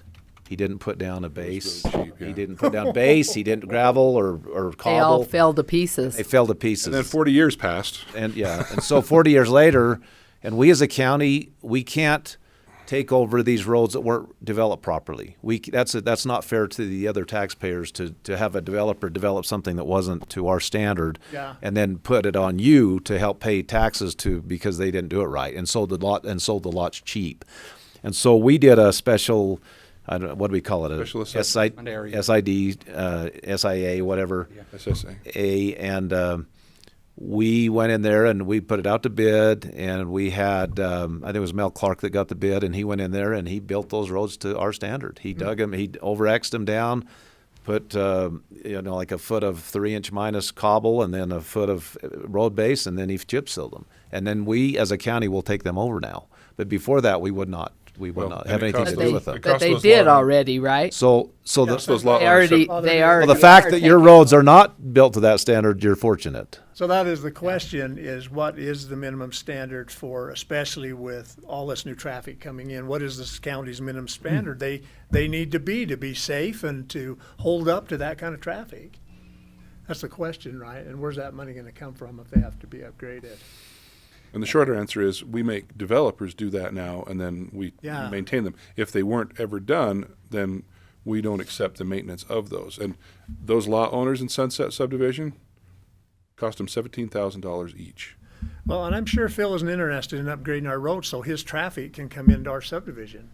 So, I mean, if we could pull a wish out of the air, we'd like him just to flip that plat and put the roads all the other way and not be accessing these little roads, save everybody a whole bunch of money. You know, Yeah. and maybe that's not feasible, because I know we did talk to the city engineer and got to know him. And, you know, standard practice, they like to open up communities and disperse traffic as much as you can, you know, all those kinds of things. But like I say, we just hope that we can take a hard look and say, you know, what's really going to be the best here. But if you were grandfathered in and the county was planning to chip seal those roads and you scrapped the idea of doing your sewer system, you know, like John said, we could probably get you back on the schedule.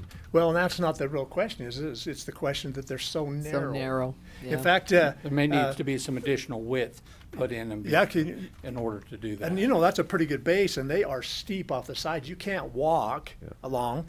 Dan was just telling me him and one of the neighbors both had their 3/4 ton trucks. When they passed, their tires were on the edge of the road, right off the edge. So that eliminates pedestrian traffic, and I just don't think that's right. I don't think we can. But Dennis, I don't know that the county's going to, take on that burden and then that expense to widen those roads. Oh, I and know all that. you're not. We don't have the money to do Phil that. doesn't want Well, to. and for us, it sets a precedent that we would probably not be able to sustain, because your Monte Vista Acres isn't the only subdivision that would say, hey, Yes. we're not a We standard. want ours done Yeah. too. Best solution, Puts just us in flip a- the plat, put the traffic the other two directions, and call it a day, and not create all this new expense. It's a discussion.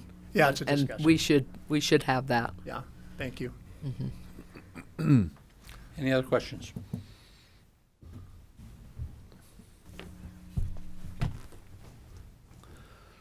Nope.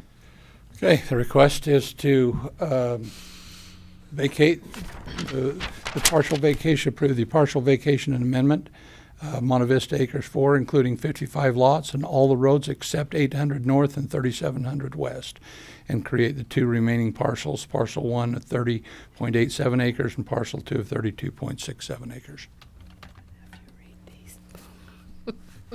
I'll entertain a motion. You ready for a motion? I would move for approval of a partial vacate and amend subdivision plat for a portion of the Monte Vista Acres Unit Number 4, subdivision 55 lots, approximately 65.50 acres. And there's a description in the agenda. And we are including the vacation of, and I'm going to have John read all of these because he speaks Spanish. Well, and vacation- they'll sound better. Including the vacation of Avenida Plata, Via de la Reina, Verde Villa, Linda Vista, Monte Vista Avenue, and Noches Villa Street. Cedar City, Utah. You did a much better job than I would have. Second that. So it's been moved and second. All approve. Aye. Aye. Motion carries. Thank you for coming, and we will be willing to sit down at the table and help what we can.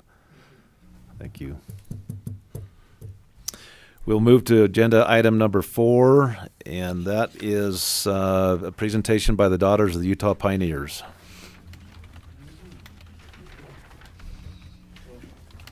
I'm Andrea Nielsen. I guess I'm the spokesman for today. Okay. Spokesperson. So just to set the stage, we were sorely out of space, and the county commission graciously allowed us to store some of our artifacts in the basement here, and this is a thank you day for that. And so we have one for each of the commissioners and John, and an extra one you can share around the office. So we really appreciate this. We just wanted to say a little bit about the Sons of Utah Pioneers and the Daughters of Utah Pioneers.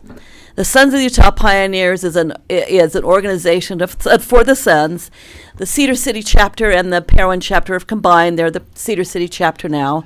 They do lots of treks, and they raise money and have scholarships, and they do a lot of good work. They have, in the last few years, they have documented over 130 monuments in our county. And they are putting them online with QR codes, and so people can go find them. And they are refurbishing them. So and rebuilding them like the one they did for John C. Fremont over here on Parowan's Main Street. The Daughters of Utah Pioneers is divided into, it's organized as a company, and then there are different camps. There's 4 or 5 in Cedar City and the one here in Parowan, where they're doing a lot of work to restore the old the church here, so they can keep their artifacts in that church. This group that came today is the museum board for the Cedar City Museum of the Daughters of Utah Pioneers. And because we have a room, we really like being there because it's safe and it's protected. But it's just a room, and there isn't a week go by or a month go by that we don't have people bring things in. And so we're continually growing. Some of the interesting things you might want to know that we have there is we have the school bell that was out at Lund. We have a big bellows that was in the Ashdown Foundry. So we have a original bench that was in the original tabernacle there on Main Street. So there are some really fun things there. We also the Museum Foundation offers a scholarship for daughters for women who are going to SUU and have pioneer heritage, and they apply for that, and they'll be choosing that this month, I think. So, Andrew, where is the museum over there? Pardon? What's the address of the museum over there? We're in the Tourist Bureau, room in there. 581 North Main. Yeah, whatever it is. I just know where it is. And we really appreciate being there. I have today, because everybody here needs to consider, I have where you can join as the Sons of Utah Pioneers, and here's the application for the Daughters of the Utah Pioneers. And then right now, we have about 500 histories of people that settled southern Utah, and we're digitizing them so that people will be able to access them, and they'll be able to find that we have histories. And so I found this little sheet on In Memory of Parowan Pioneers, so I thought I'd read that. It was written by Ada Wood Webster, so I think she might be one of your relatives. Probably. Anyway, this was written to celebrate the 81st anniversary of the entrance into Parowan Valley, and it's just a short little poem that I thought it was fun. On the 81st anniversary of your entrance into Parowan Valley, I visualize the scene of a cheerless winter day. Remember, this is November, right? Cold, bleak, with snow-capped peaks to greet you on your way, with no blare of trumpets or greeting save the sky above, yet faces were smiling and your hearts full of love. You give thanks to your Heavenly Father, to your Father in heaven, who inspired you to come to the beautiful valley that none did succumb. Though poverty-stricken and in some cases without a cent, you honored the call by which you were sent. Beloved Brigham Empire builder and leader had sent you to make iron, which was found close to cedar. Stalwart George A. Smith, who so ably led your loyal band, how should I love to have seen this man of God and shook him by the hand? Among you were handsome George Wood and his lovely Mary and jolly Aunt Jane, who never regretted or sorry they came. Splendid George Hunter, devout and sincere, who was a counselor and a blessing to all who were near. Albert Richard Benson and his queenly wife Phoebe, Brother Mitchell and family who were kind to the needy, brave Joseph Walker, Betty, and fair Irma True, and Henry Lunt, who had no wife to come through. The sturdy kind Bladens, they swelled the number, and other great souls who you all will remember. You toiled on through hardships, trials, and sorrow, almost destitute of clothing, and with little food for the morrow. In all this broad land you carved monuments of splendor, which for ages to come shall need no defender. In the havoc and stress of today, had we followed your creed, to be economical and honest would now be without need. Our banks full of money and owing no man, we should change our lives to conform to your plan. In remembering and honoring you pioneers who came to this valley, there is homage and honor to which we all rally. God grant that we may keep faith with you, and to our heritage be true, that your sleep may be sweet, till in heaven we meet you. So I thought it was really clever to write that. You know, if we don't remember our heritage, we won't have it. And so these organizations do a lot of work to keep that alive. I encourage everybody in this room or who may listen to this recording or is listening to please join the SUP and the DUP. You do not, there are associate memberships. You don't have to be an actual descendant to join. In fact, one of the people that's done a lot of the monuments work moved here from California, and he has been very helpful for us in doing the monuments. This Saturday, just so you know, the SUP is going to do a trek to honor John C. Fremont. For you, if you don't know, John C. Fremont was the first Republican nominee for President of the United States. He lost, but the second one did win. You might have heard of him. His name was Abraham Lincoln. And John C. Fremont was through this area a lot. That's why they've got the monument out here. There's going to be a discussion with some historians on Friday night. And then Saturday we're going to go to places of John C. Fremont, including up to Fremont Wash, where there are hieroglyphics with Party Pete Bratt's name and stuff like that. So you're welcome to come with that, with the SUP on Saturday. So we thank you again for letting us store things here. They'll be safe, they'll be climate controlled, and it will help keep our history alive. So thank you very much. Andrea, can I have a copy of that little thing you read? That's awesome. And then here's your application because you're going to Oh, join now. okay. Tell you when you were done. Yeah. And thank you for the thought about it goodie forever. basket. That was way above and beyond. Very much. That was That's so very nice. thoughtful. So, there you go. I'll put these back here because everybody wouldn't want to take one. Thank you very much. That was very nice. Appreciate the basket. We'll go to our agenda item number 2, public comments. This is 3-minute time limit per speaker for public comment participants. Should not repeat others' comments. Only for items not on the agenda. No items related to commissioner's role as an appeal board. Comments should be directed to the commission. No attacks on other people's character. So those would like to. So seeing none, we'll move on to agenda item number 3, which is a discussion with the Enterprise and Iron County Conservation District, and I don't see Tice here. I don't see Tice. Is somebody here to represent Tice, or that? Well, if he comes in, Rick- we can go back. Yeah, we can come back to it. So we'll table that for now.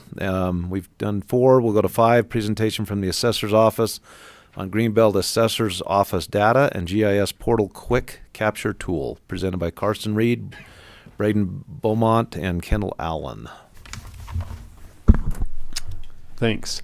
I just want to give some context to this presentation, but I of course am elected to public office, and I think there's the running joke is government workers are kind of lazy, and then you get into a government office and see what you're working with, and we have a really I just want to assure the public, I mean this is a public meeting, that in this courthouse, these are hardworking people.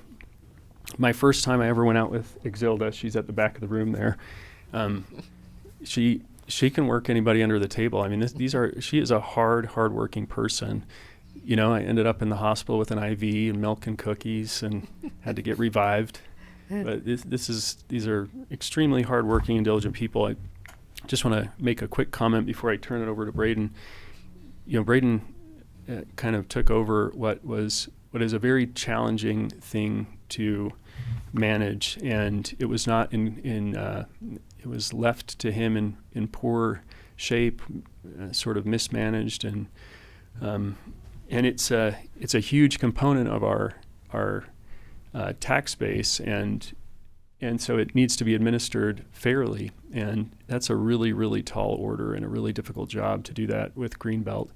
And he has totally turned it around. It's a huge effort, and he's going to share with you some things that haven't been shared. I think he's going to show you Greenbelt from a different context, and so I'm going to turn it over to him. I can't take any credit for any of this, and then I'll come back up and we'll introduce the next portion of our discussion. But go ahead, Brady. Thank you. It's by no means perfect, but we're doing our best to make it better. So for this one, this is just some stats that Iron County has. So the total acres in our county, you can see up here, where we've split it out. There's about 2 million acres in Iron County between public and private owned land. Private taxed acres by Iron County is assessed acres, 779,593. So of that, 479,000 acres are in Greenbelt, which is roughly 66% of all land that is valued in Iron County. So just goes to show how large agriculture is to Iron County. I'm, for one, for agriculture. That's why I like to do it. That's why I volunteered to do it. This is a good program, but it also needs to be administered correctly, in my opinion. With that, And fairly. fairly agreed. And with that, there's a few more stats we have here. People typically just look at the parcel count. We have almost 50,000 parcels in the county. 4,700 are in Greenbelt, but we have numerous parcels that are 3,000 acres. And in order for it to be administered properly, you can't just take an application once from 1985 and just say you're in good in perpetuity.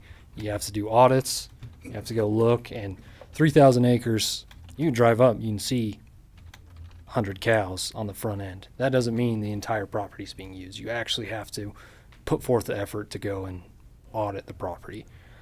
So with that, we provided our data to the state. They do this for every county, but this is the first year that I know that we've provided this data for years. So they're going to give us a breakdown.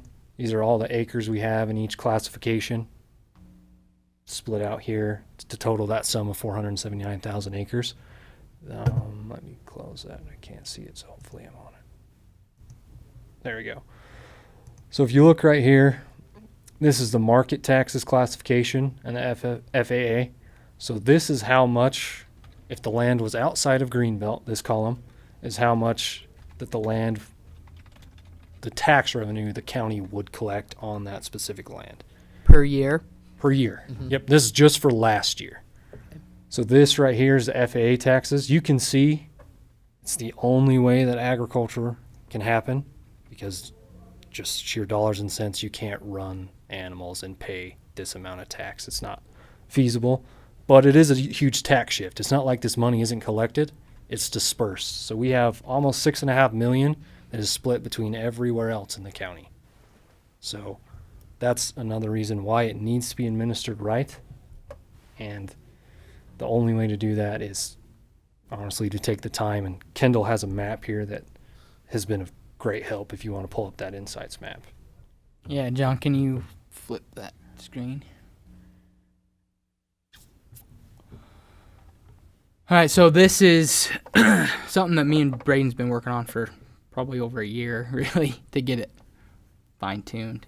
But every parcel in Greenbelt is represented in a color by different categories, and we can filter that those parcels by that category. So if we want to just see irrigation 1, we can click that, maybe apply. And now only those parcels that are in green are 1. But the thing is not all parcels are just one category, right? You have multiple classifications. So if we click on this parcel, that's that hash mark. It has multiple classifications. It's also irrigated 1, irrigated 3, and graze 4. And there's all your information on that one parcel. So the reason we created this tool is because we've been curious at how Iron County split. This tool allows us a quick look to look at people's property. We have a lot of pivots that have come in the past 5-10 years that being classified as grazing, and you're paying a lower tax on a graze value than you are on an irrigated value. So even though it's still a tax shift, if they're still classified as graze but they're in irrigated, they're still not paying their technical fair share if they're not classified correctly. So I think this tool has been super helpful. We found tons of pivots where we've been out, and it's graze 4 out in Burl. You're paying $5. You're valued at $5 an acre in graze 4 classification. So Greenbelt has different you have to pay different Classifications. amounts. Different for what you're tiered at. And I have a slideshow that we're going to go to here.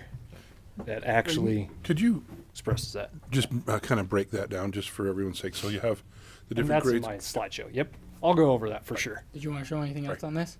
So Do you want me to mainly, bounce we just back? want to show like the vastness of it. If you zoom out, you can see There's a lot. we touch every corner of the county.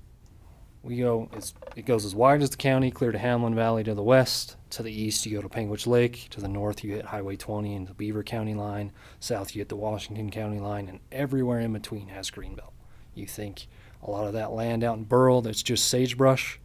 It's A crazy. lot of that's in greenbelt because they're putting sheep on it, and really that's the best use for it. So that's what we wanted to show with this tool. Can you switch back so I can go to that slideshow?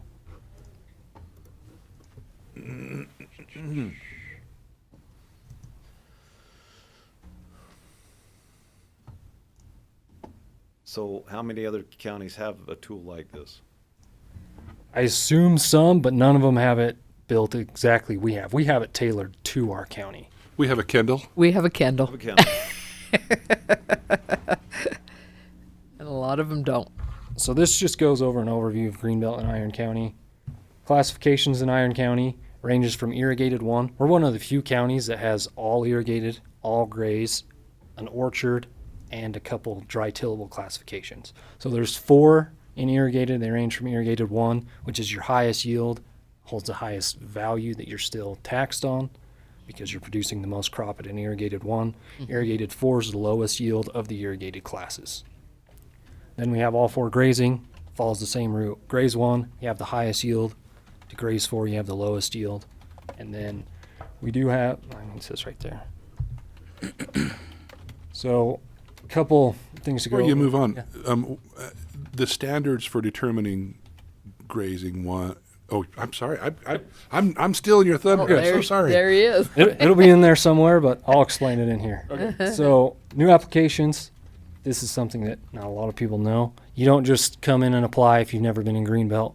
The land has to be dedicated to agricultural use for 2 years preceding your application date. With that, you have to provide evidence. You can't just come in and say, oh, yeah, I put cows on it. You have to show us receipts for seed, livestock, stuff like that. Sign certified statements from the person that you're leasing it to. Or, honestly, the best thing is time-stamped photos. Because if you have a timestamp, it's pretty hard to argue. If it says January 1st, 2021, they were there. It's hard to argue with that. So you have to have a minimum of 5 contiguous acres. That's another thing that a lot of people don't understand to meet the Greenbelt classification. And it has to be under identical legal ownership. This explains that right here where it says John. So if you have 6 contiguous acres, if part of it's owned under John F. Smith and then 3 acres are owned under John Smith, you will not qualify because according to state statute, that is not identical legal ownership. And all legal owners on title must sign.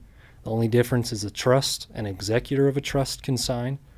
But if you and your brother and you have an estranged brother that you can't get a hold of, you cannot sign an application or qualify an application until you can get them to sign. So that's something a lot of people don't know. You have to have a current legal description. If you turn in a legal description that's not current, the recorder's office would look at it, I'd look at it, and we have to reject it because we can't put something into Greenbelt that isn't described. So if the land is not being farmed, you have to have a lease. We have something called the usage survey. That's the quickest way for us to do our tertiary data. You say what you're doing on the property, how long you've been doing it. That can either be animals or crop of some kind. Those are the 2 ways you qualify. You have to include your recording fee. It's just like any other recording. You pay a $40 fee per application, up to 10 legal descriptions. Anything after 10, you pay $2 per legal, and that comes from the recorder's office. And this is something that we've started to do in the past 4 or 5 years since I started doing it. As far as I know, it was just you got a new application, went looked at it whenever.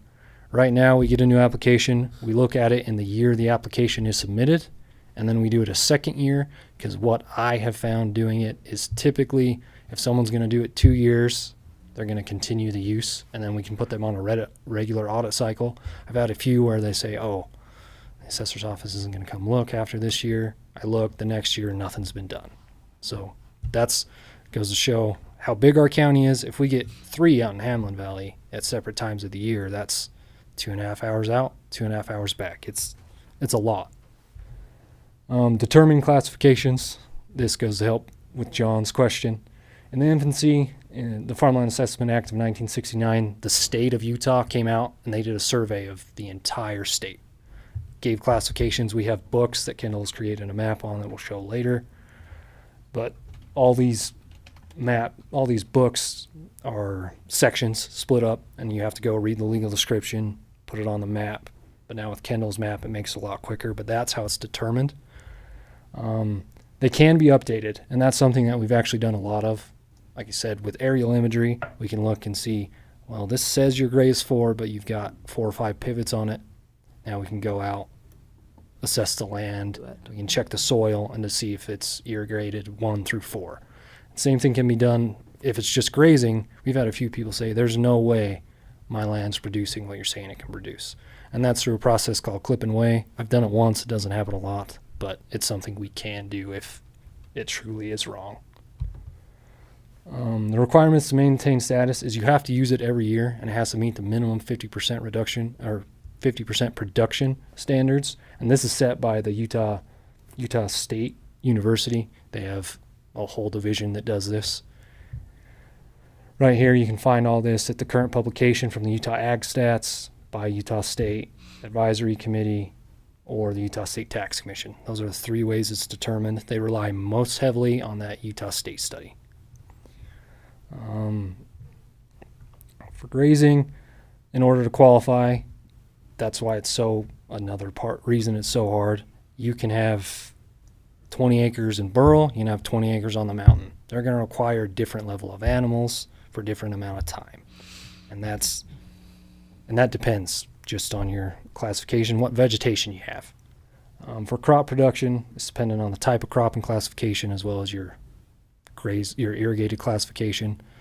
Typically, most people are doing about 4 tons per acre in hay, because we're mostly hay here. We have seen wheat recently as a rotation. I mean, if you've been out to Burl, there's some wheat out there, so that's. So if I'm cool. an applicant, I want to snap a picture to a dated picture every once in a while, showing there's my cattle. Yep. That's the dated state picture of the receipts. They're doing a lot of triticale. Yep. Is that a Yep, they have a different lot. one that you're?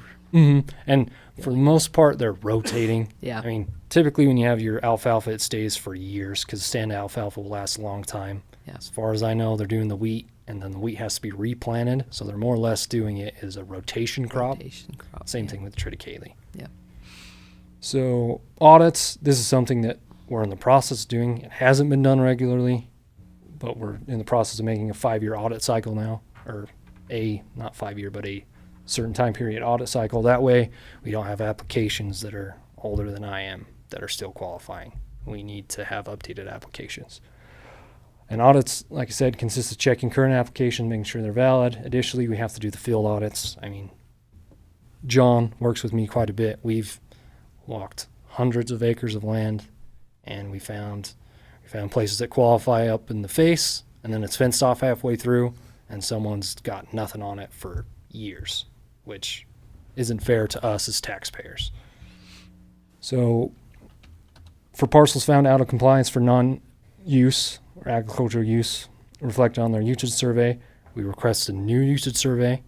Say you're putting horses on it, is what you have from 5 years ago, but you grew hay. Now we need just an updated usage survey and recertification or application.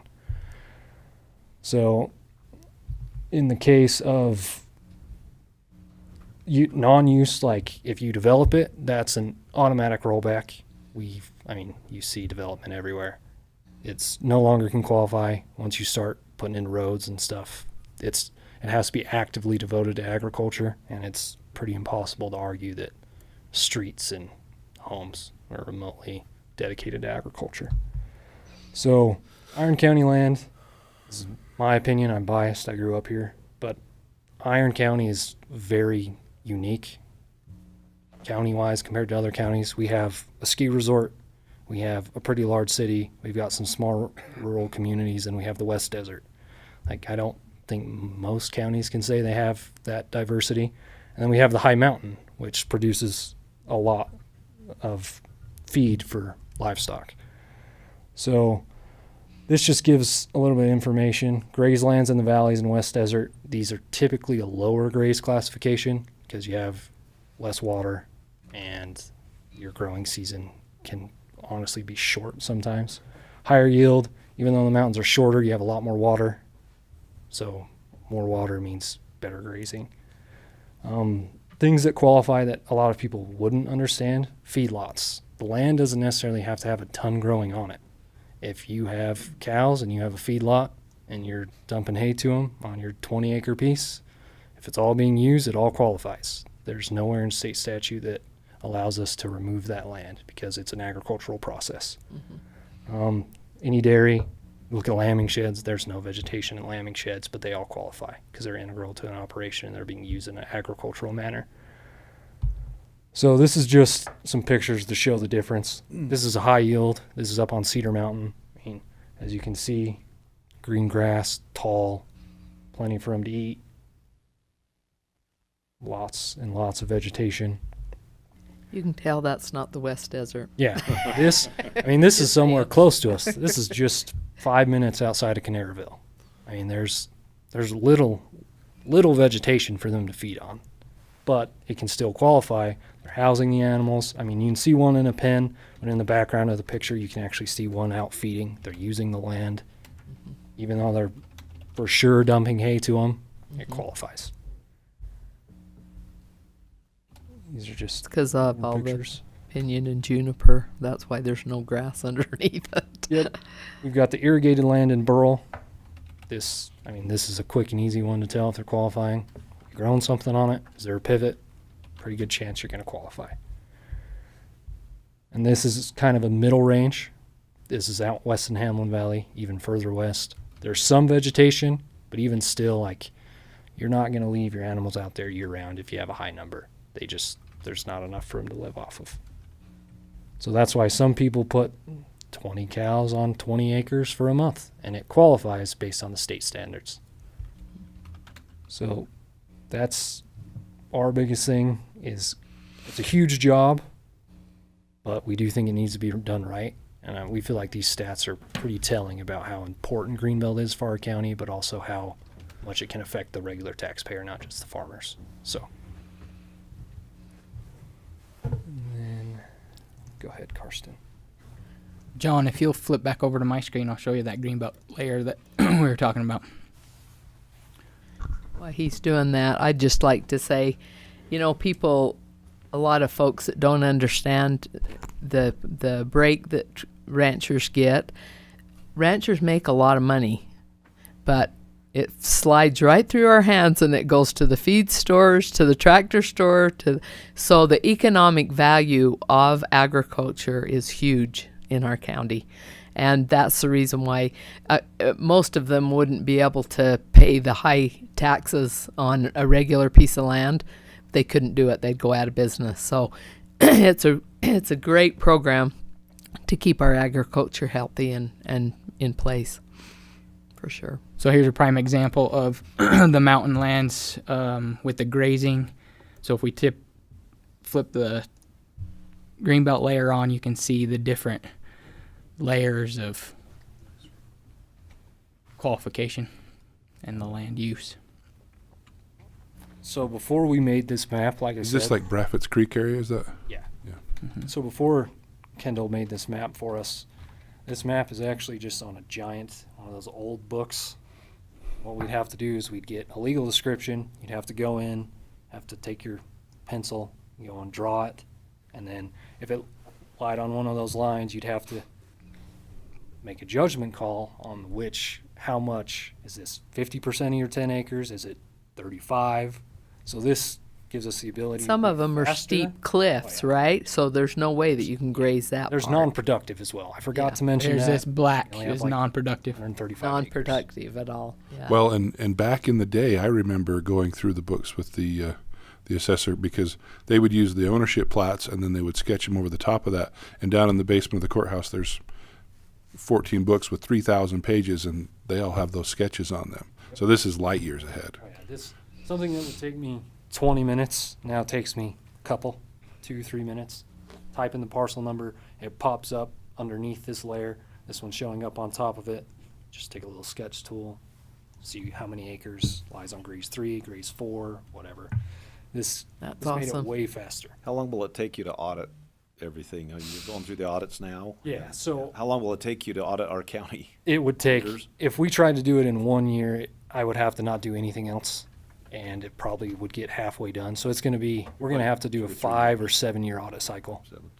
It's not possible to do 2 or 3. Just the acreage isn't the big the parcel number isn't the big problem. It's the acreage. You have to go out and verify, and like I said, it's 748 square miles. You have to walk a not- lot of it. not There's no possible. roads Oh, yeah. in a lot of it, right? Not possible for us to do all that. Yep. Our aerial imagery is great, but we only get the corridor, I-15 corridor for the most part, and most of your green belt is way off away it. from that. Yeah. So it doesn't help us a ton on that kind of stuff. All right, you can switch back, John. Thank you. Going to turn it over to Kendall, and I've spoken publicly just about how valuable he is to the county, and I think this application is just this application that he's going to demonstrate is just another component of, when you have a limited amount of people, you have to figure out how to be efficient. And if you look back at our office, I don't think we've added an additional position since I think Cindy's first term. So you can imagine how much the county's grown in 10 years. And It's the efficiency, right? yeah, this the simple solution I think is just to add more and more people. And the more complicated thing to do is to say, how can we do this, and how can we do it without adding people, and to have somebody like Kendall that can sort of allow us to continue to operate by increasing our efficiency is just really an incredible thing. And so I really am appreciative of Kendall for his efforts and his knowledge, and it didn't come overnight. So I'm going to turn it over to him. Thanks, Carson. I thought he had something else to show, so you can flip it back over to me. I got one more thing real quick. Oh, do you? Yeah, and then we'll go to that. So this is our last piece of data we have for it. So we just wanted to highlight how much our county's changed. I started in 2019. I only took data back from 2018, but other people in the office, in the room, can attest to how much different it is. In 2018, the total permits were about 1,000 and through all of Iron County, and we had 8 office staff, so they were averaging about 136. As you can see, it's grew and grew. In 2021, we reached a peak of 1,800 permits. Or not, it was 2022, sorry. Of 1,900 permits, we only had 7 appraisers, and they were taking on 275. Right now, we're on pace, almost dead heap with 2023's permit total, which is 221 new permits. That doesn't count anything that rolls over from the previous year that wasn't finished. And then with our reappraisal areas, new growth each year, new homes, means every time we have a detailed review reappraisal, all those homes now are attributed. So when I first started in 2019, my reappraisal was 952 improvements just over the course of that many years. This is just half of Enoch. It is now this year 1,182 improvements, and Enoch Area 4 was 909 improvements in 2021.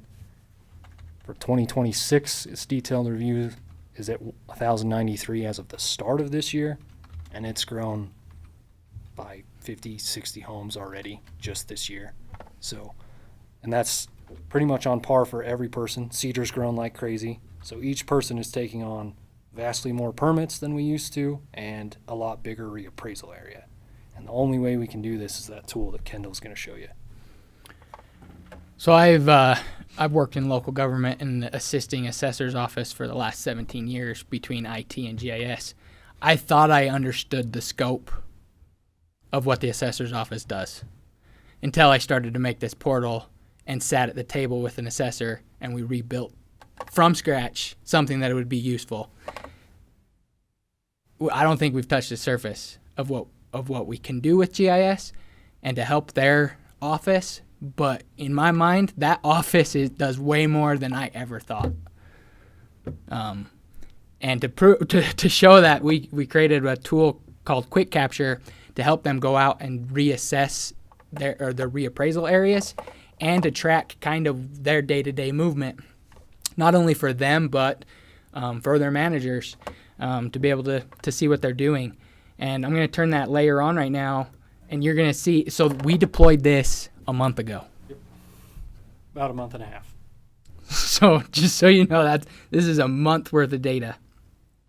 So as I turn this on, you can see the white lines are their routes that they're taking to assess the county, and they've touched almost every part of it in a month.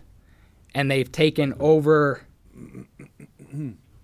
5,000 photos for reassessment in a month.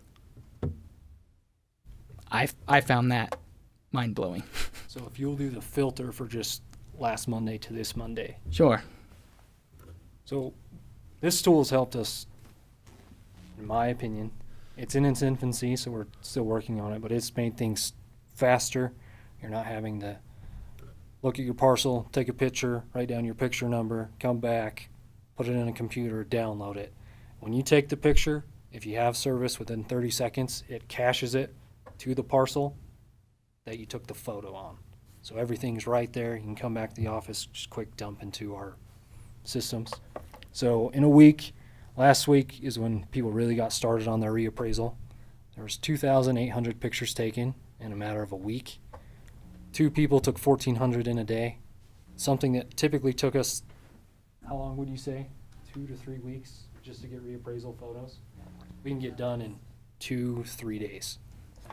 This tool is making it a lot faster. Like I said, there's obviously bugs that we're working out, but it's made things way faster. So the GPS knows where you took the picture and it Yeah. uploads it to that parcel. Correct. So I'll dive in and kind of show you. So not only does it take the location of that picture, but it also tracks the direction the picture is being taken, right? So, because when you go into a subdivision and you start taking pictures on the street, which house are you taking a picture of? Because you're not taking a picture right in front of the house. You're back off onto the street, right? So as we dive into this picture, you can see which direction that photo is being taken. And as you click on the photo, on the point, that picture appears. And if you click on it, you can have a bigger version of it. Wow, it's amazing. So, and we've done this for more than just reappraisal. We can do our building permits with it.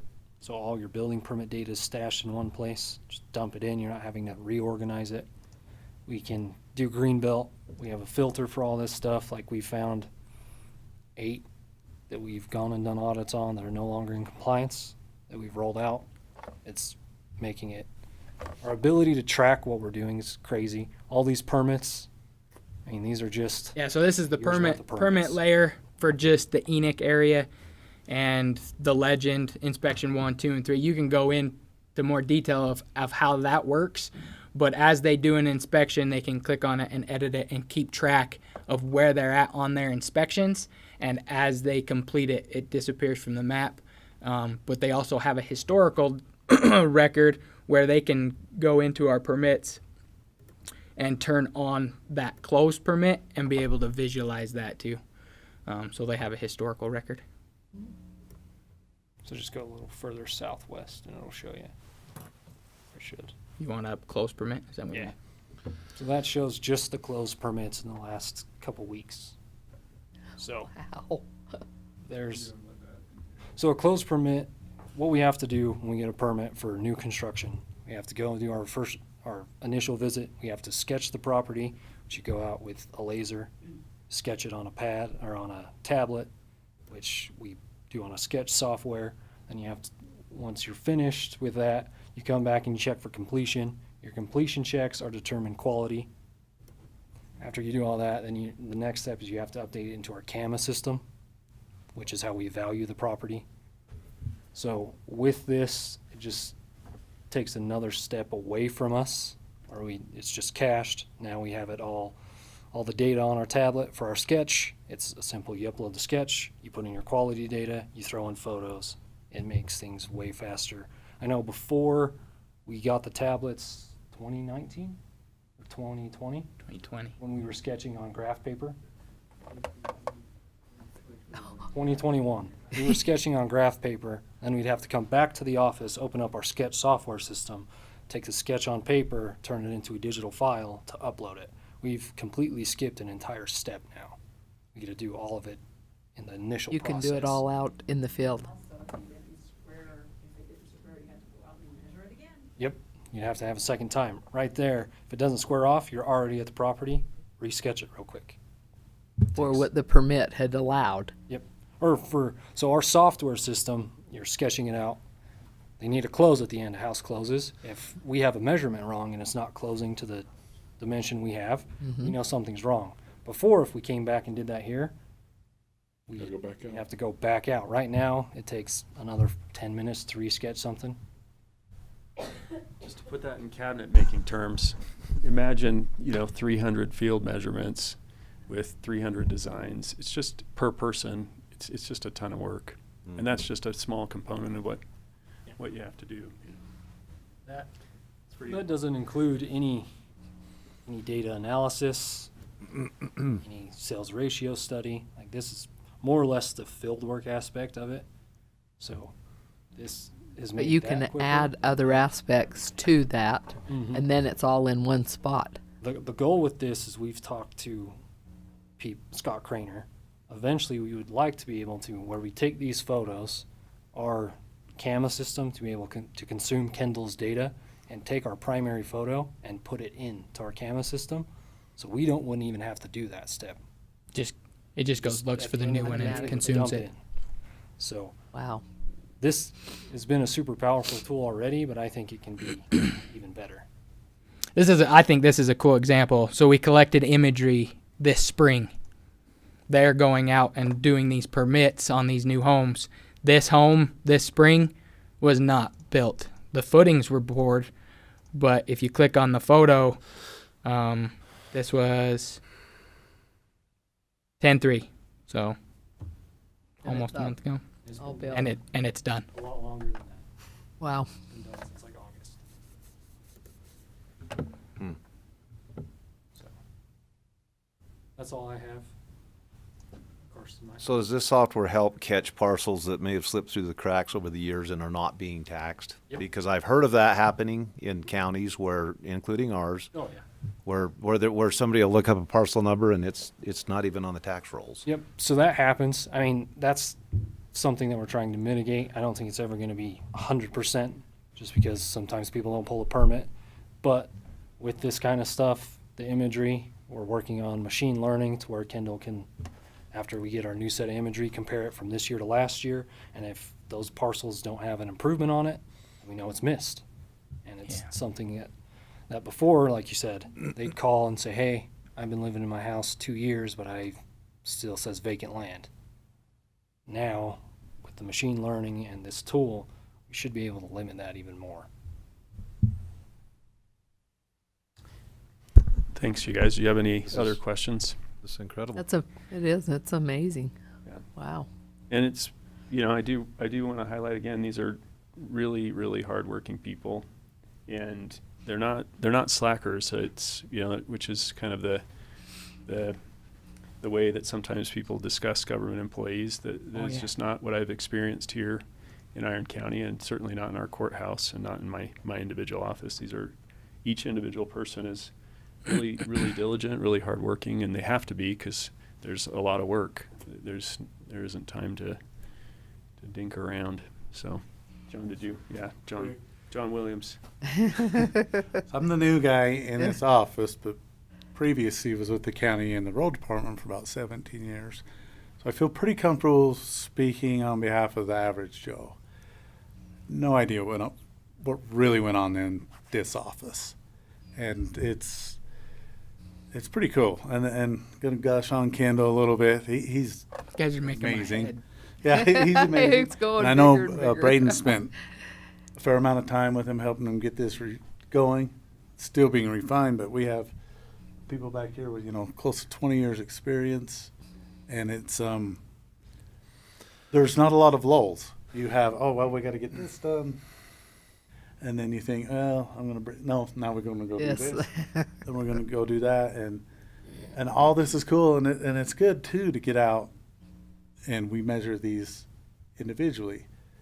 What was it, last week? Braden and I measured cabin in Bryan Head. And we could sketch it off the plans. It was 1,000 feet bigger than the plan showed. I mean, it's Wow. significant. That's probably not going to happen in a housing tract, but where you have a custom area like that, the people really, it matters to get out and do this. And we have just so much talent in here. We got people that are just wizards or specialists in each department. It's been kind of cool to watch that and have them teach this old dog some new tricks. So that's cool. Old dog has a lot of tricks. Yeah. Thanks. So there's one other thing. There's so many layers in this, and it's so complex with the assessor portal. But one thing that we did start work on is a reappraisal, and I don't know if Braden wants to talk to you about what a reappraisal area. Every 5 years, you have to reappraise an area. So once every 5 years, we have something called reappraisal, detailed review. And we have to go out to every property and take a photo. So that's why it's on a cycle. If we had to do 50, I don't know how many improvements are. We have like 20-something thousand. If we had to do 20,000 improvements in a year, it wouldn't be possible. But this just shows this is only this year's reappraisal. And this is our entire office. We have to go to each one, do a physical inspection, and update any data. We have to send out a letter to them. It gives them the ability to tell us if they made any changes. This is one of the more time-consuming jobs we have, and it's one that you wouldn't even know happens. So we can filter it by name. So say Kevin wants to just see his and get rid of all the other background noise, right? So we can select it, hit it. Here's just Kevin's area. He can dive in, and this is part of their phone, so they can actually see where they're located and if they're inside their area. So the filtering tools been helpful, I think, to help them know where they're at in their reappraisal areas. And then you can turn on that quick capture layer, and it'll show you every photo you've taken in that area, so you're not coming back and hitting the same place again. So you I can know see. in my experience with the old paper records, the historical nature of assessor's office records are super valuable, especially when you're looking at land records. And I think this will build an incredible historical element as well as you go. This will make everything digital. Our CAMA system is now all digital. All our files are being scanned by Gail in our office, so everything now is going to be a simple search of a parcel or account number as soon as that's finished. And you can pull up any data the assessor's office has ever collected and stored. So it's pretty cool too. Really cool. Any questions? Pretty amazing. Good job. Thanks for your time. Yep. Thank you. Incredible. Great presentation. Thank you. Looks like Mr. Benson joined us. Are you ready to talk about your... Yeah, we had Tice Palmer on the agenda, but you want to talk about the discussion? He let you come. Enterprise and Iron Conservation District? Yeah. Jake Benson here with the E&I Conservation District. Tice is just getting on an airplane in Hawaii right now. Oh. And forgot about this, so I got the phone call. Get over there. Over here real quick. So typical fashion, that's just how we operate, I guess. So you guys have worked with us for many years, the E&I Conservation District, and we do a lot of good stuff. And we came again for our yearly ask for some financial support to help with what we're doing. In the past year, some of our accomplishments, we've got several water optimization grants funded in Iron County, and we work really hard to strive to do any kind of water conservation project. We've successfully, this last year, our grasshopper program has been extremely successful. We had another major grasshopper infestation on Cedar Mountain this summer. The economic threshold's around 8 to 12 grasshoppers per square yard, and On my field studies, we're getting between 30 and 40 grasshoppers per square yard, and financially and economically, that's not good for the livestock on the mountain. So that's where we come into play and help distribute grasshopper bait through producers that do have these issues. And we've been working hard down in Canaryville and some out to Burl and Escalante Valley with producers that were having infestations from grasshoppers. We have our no-till drill that have been offering to ranchers and farmers around Iron County, and that's to help reduce soil erosion, wind erosion, improve air quality, and reduce the amount of fuel that farmers are burning. And we have, with that machine, we've got well over 1,000 acres in this past year with this no-till drill, and helps with water infiltration, water irrigation efficiency, and that's a few things we've done. And commissioners, you guys met us on the mountain when we were talking about the sheep thing.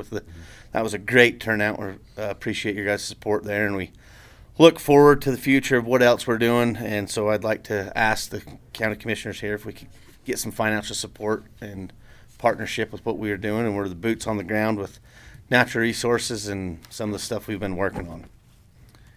We talked about that in budget, and we'll let you know when we get it all That'd be shook great. out. So I wish I was a little bit better prepared. I just got called this morning, so I can come back another time with a detailed report if you guys would want me to. I think we understand what you guys do. I'd be more than happy to do so. So if you'd like to come back with a Do you report. guys have a range cedar, or is there one in like southern Utah? There is That one would be nice to have. Yes, we're looking at one of those. Randy Marshall with the Utah Grazing Improvement Program has one. The no-till drill that our board got is for cropland. Yeah. Mainly cropland. It's a good service. I mean, it's been running quite a bit, and I've been on the phone this morning with producers out to Burl Enterprise are using it. So that's really good.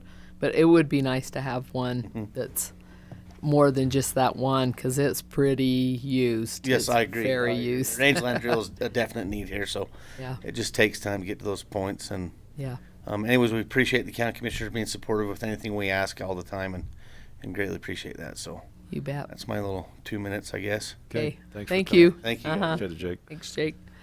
All right, we'll skip over 6 and 7. Those are closed session items dealing with the lease of real property, or purchase, exchange, or lease of real property. So we'll wait and hold off on those.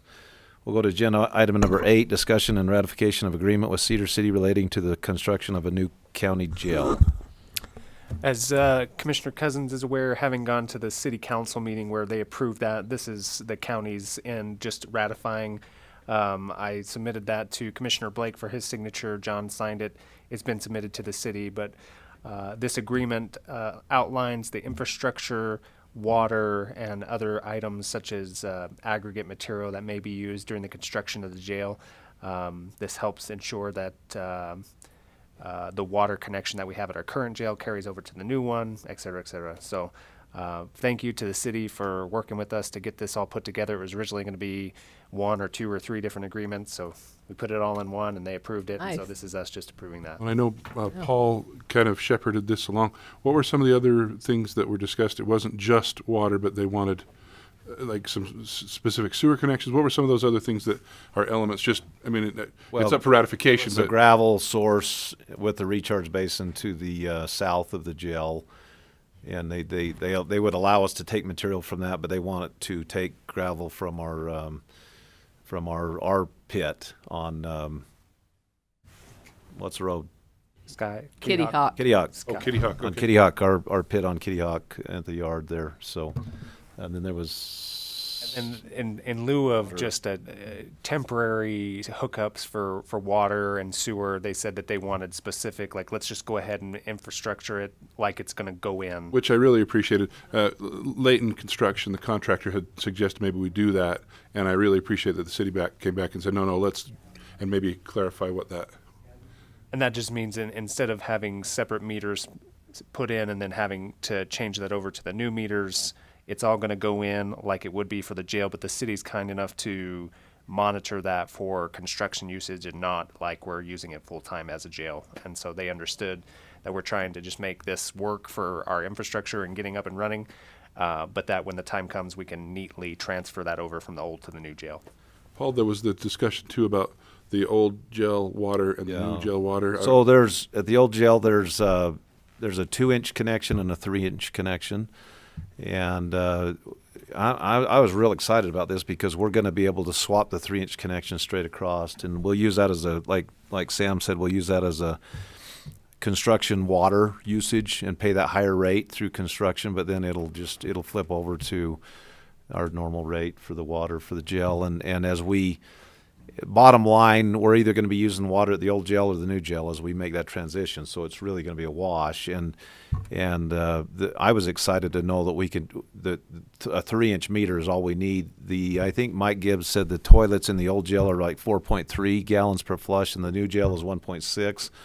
We don't have the big swamp coolers, which use a lot of water. So we think that the new jail, even with 2 pods, might be more conservative in the use of water than the old one.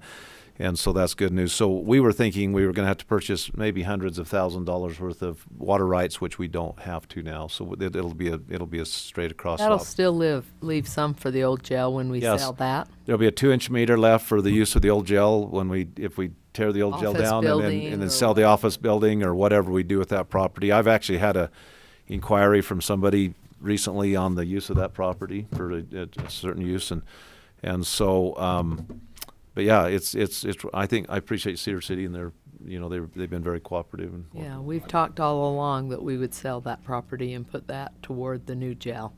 And I really, just from my perspective, between Paul Bittman and Jonathan Stathis, and then your efforts, I think this is a tremendous agreement because it kind of, there's no reason to not leverage those things that will be mutually beneficial, and I think this agreement does it. I mean, it's already signed, but I just wanted to say that I really appreciate They've been the thought that went into it. good to work with, really good to work with, Cedar City.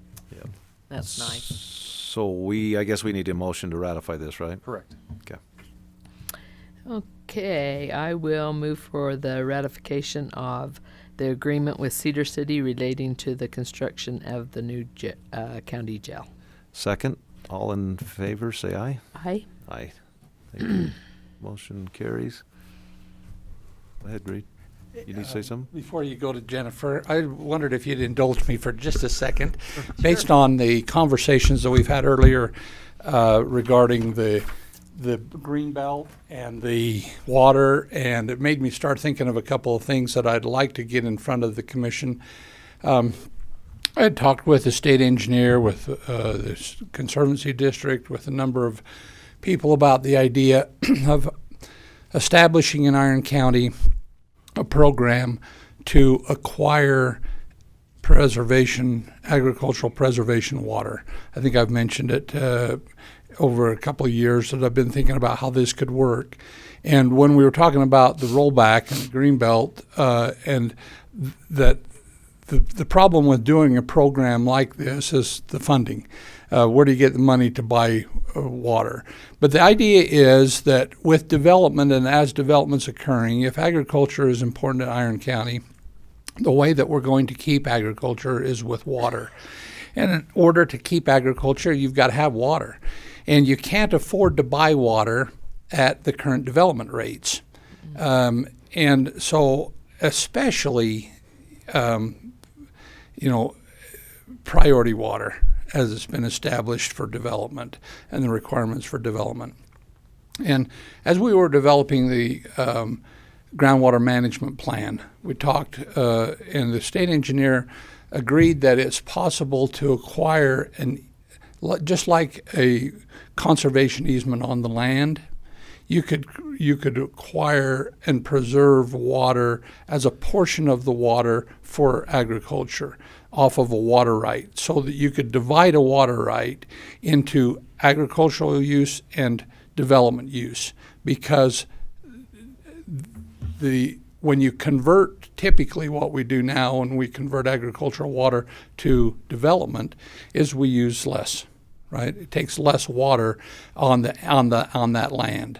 And if we could develop a program that we could buy and compensate the property owner for the agricultural value of the water, or essentially buying off the development right off of the water is essentially what we'd be doing.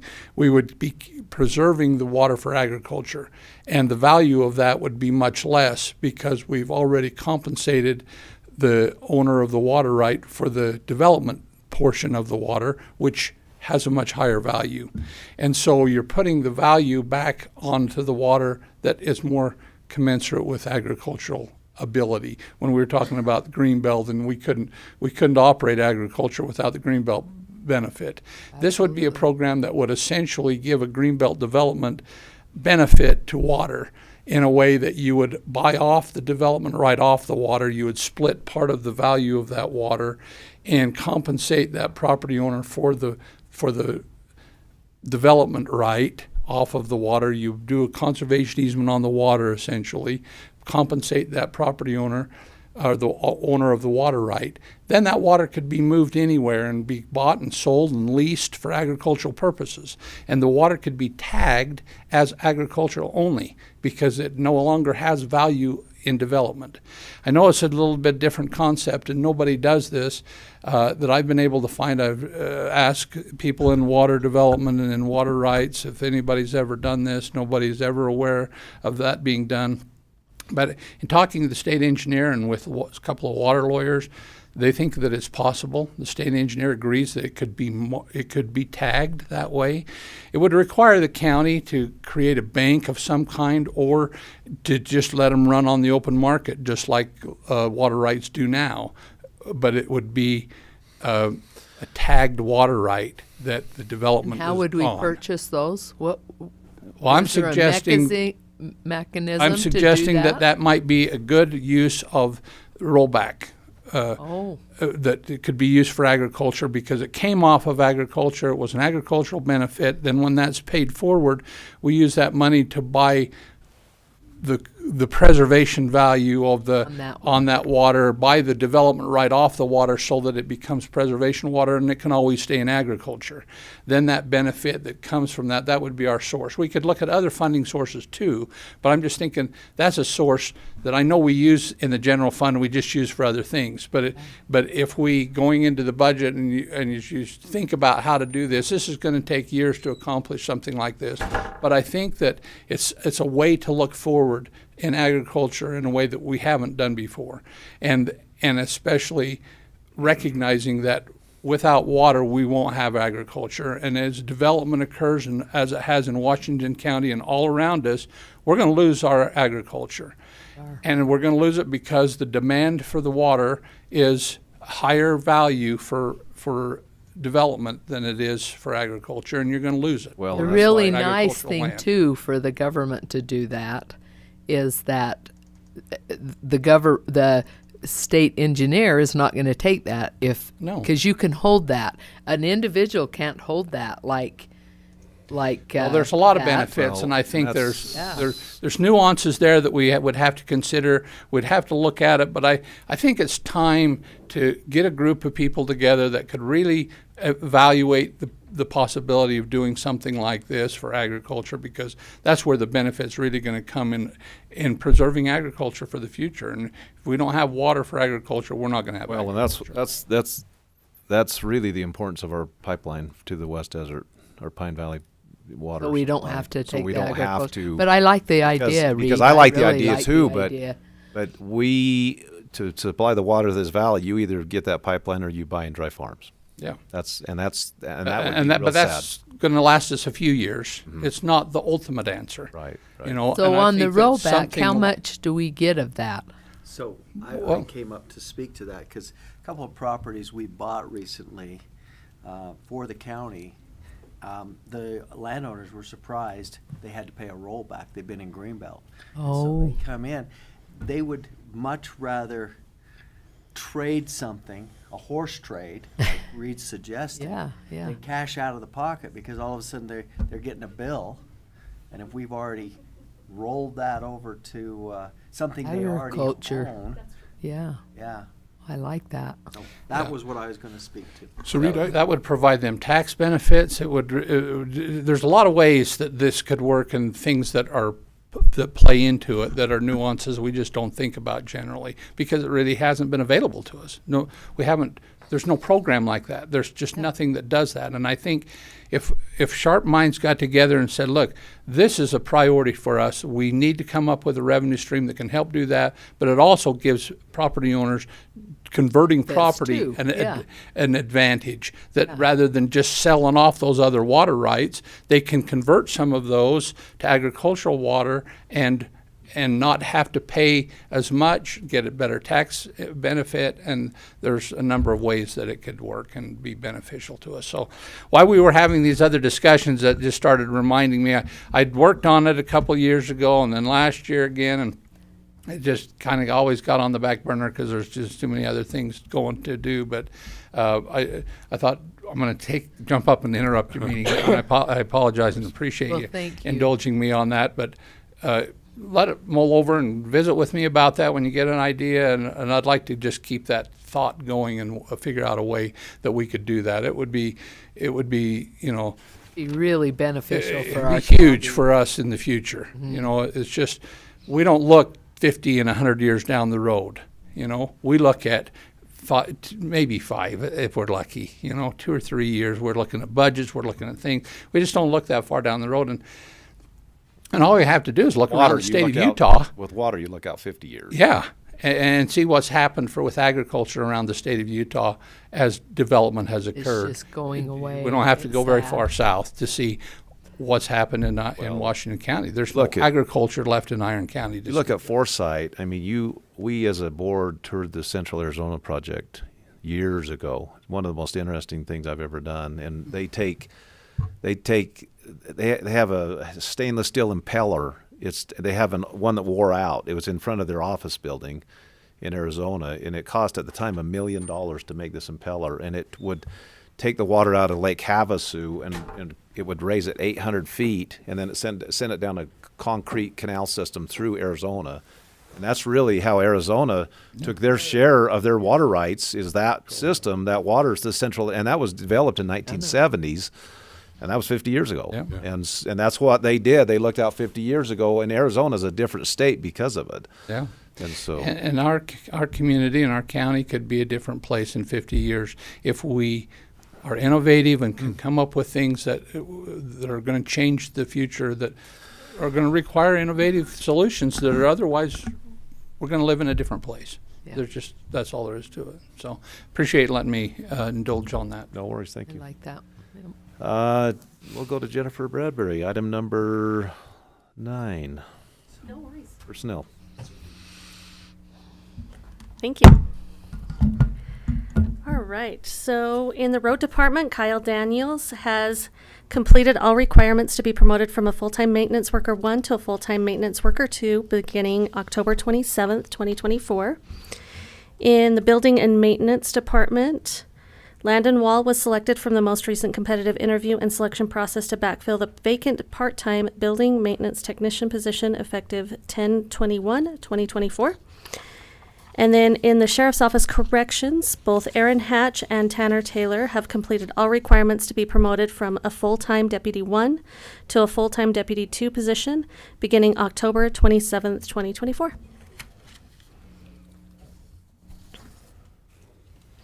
Okay. Very good. And you got number 2 as well. You read that one, the Tanner Taylor. Yeah. Did you get that one? Hope I did. She did. Okay. Sorry. I would I move. wrote it down. Okay, good. I would move for approval of all personnel as Jennifer described. Second. It's been moved and seconded. All in favor? Aye. Aye. Thank you. Motion carries. Thank you, Jennifer. Yep. Do we have any boards to deal with? Not that I know of. Yeah, and I did want to say too, the more I've thought about this, Okay. On item number 7, Huh? I think let's strike item number 7, and we'll still do that, but we'll do it under the non-delegated, because the way I had it listed there was incorrect. I had the wrong code. That should have been 524-205D. Oh, D instead of E? Well, I'm sorry, E. E. Yeah, because the one I told you was right, but not the one that we put on the agenda. Does that make sense? Okay, we need to do 'Cause that's- 6 first, though, right? Yeah. Anyway, yeah. Rather than do 7, I would suggest that we do that as part of non-delegated under that closed session. A different one. Sorry. We had the wrong one Thank you. listed. Okay, should I So do a what's- motion? So I had the wrong one listed on 7. So rather than, I would suggest that we strike 7 and do that closed session under non-delegated, because that one gives you the freedom, because it's listed incorrectly on the agenda. Okay. 6 is fine, 7 is wrong. We can do 7 with, and Just under non-delegated. Yeah, that's what I'm very clumsily We trying still to say. need to do both of them separate and come back. Yeah, but 6 is good. Okay. so go ahead. I'll move for approval of land acquisition.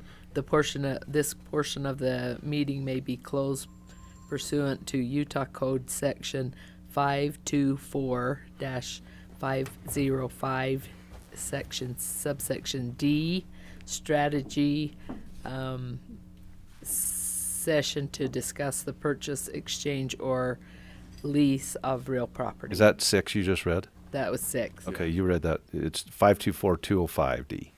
52-4-205, and that's Yeah, right. but Yeah. D, And I didn't catch subsection D. You just had the numbers. Oh, did I the not 205. do it? Well, the Dash dash, it should be 205. 52-4 is what it really is, and I don't know. I just didn't catch that those were wrong. 52-4? Oh.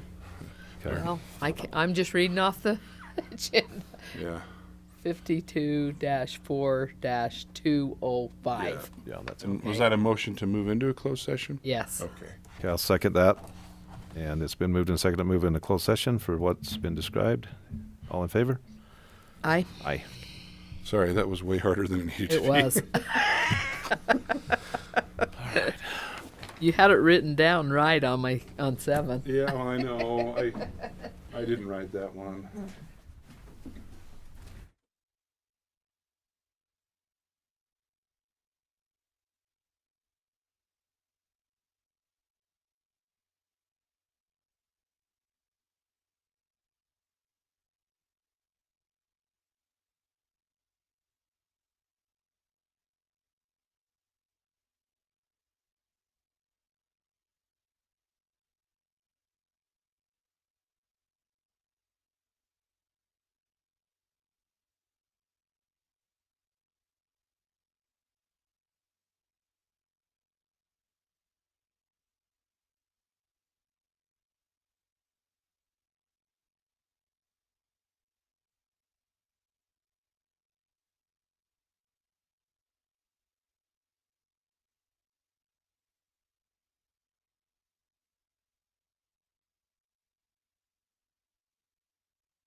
Okay, go ahead.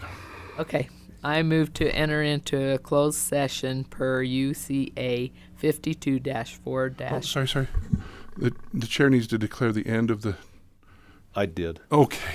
Yeah, I did. Didn't I? Was Yeah, it I on just the- said chair was it- declares the closed session regarding 6 is over. Perfect. And now Okay. I think I had the recording going when you said that. So. Oh, okay. Do I need to say it again, or am I No, good? we're going. I'm sorry. And then I move to enter into closed session per UCA 52-4-505, Section E, for a strategy session to discuss the sale of real property. Second. It's been moved and seconded to go into closed session. All in favor? Aye. Okay. That was hard. Oh, I'm so sorry.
that we've discussed, right? It's actually under non-delegated. Yeah. Under non-delegated, okay. And Are we back? Yeah, we're back. Okay, we're back to our commission meeting, coming in from a closed session. Just some information on that. The CJC building that we've been using for many years, we now completed the new one. And as a county, we are no longer in need of that facility. And so we had an appraisal done on that. By who, John? Morley and McConkey. Morley and McConkey. And we had a full... we had an appraisal done on that. We received multiple offers on that building through a realtor. Listed on the MLS, yeah. Listed on MLS. We did receive a full price offer. We're inclined to accept that, but under law, we need to do a 14-day notice, so the public has time to comment on that. So John will notice that today, and in our next commission meeting, this will be on the agenda to let the public discuss and weigh in on that, the sale of that property of the county. Does that cover it? Perfect. And so that's it. With that, I guess we declare the closed session Oh, you over. did that? Yeah, yeah. And with that, the chair will declare this meeting adjourned.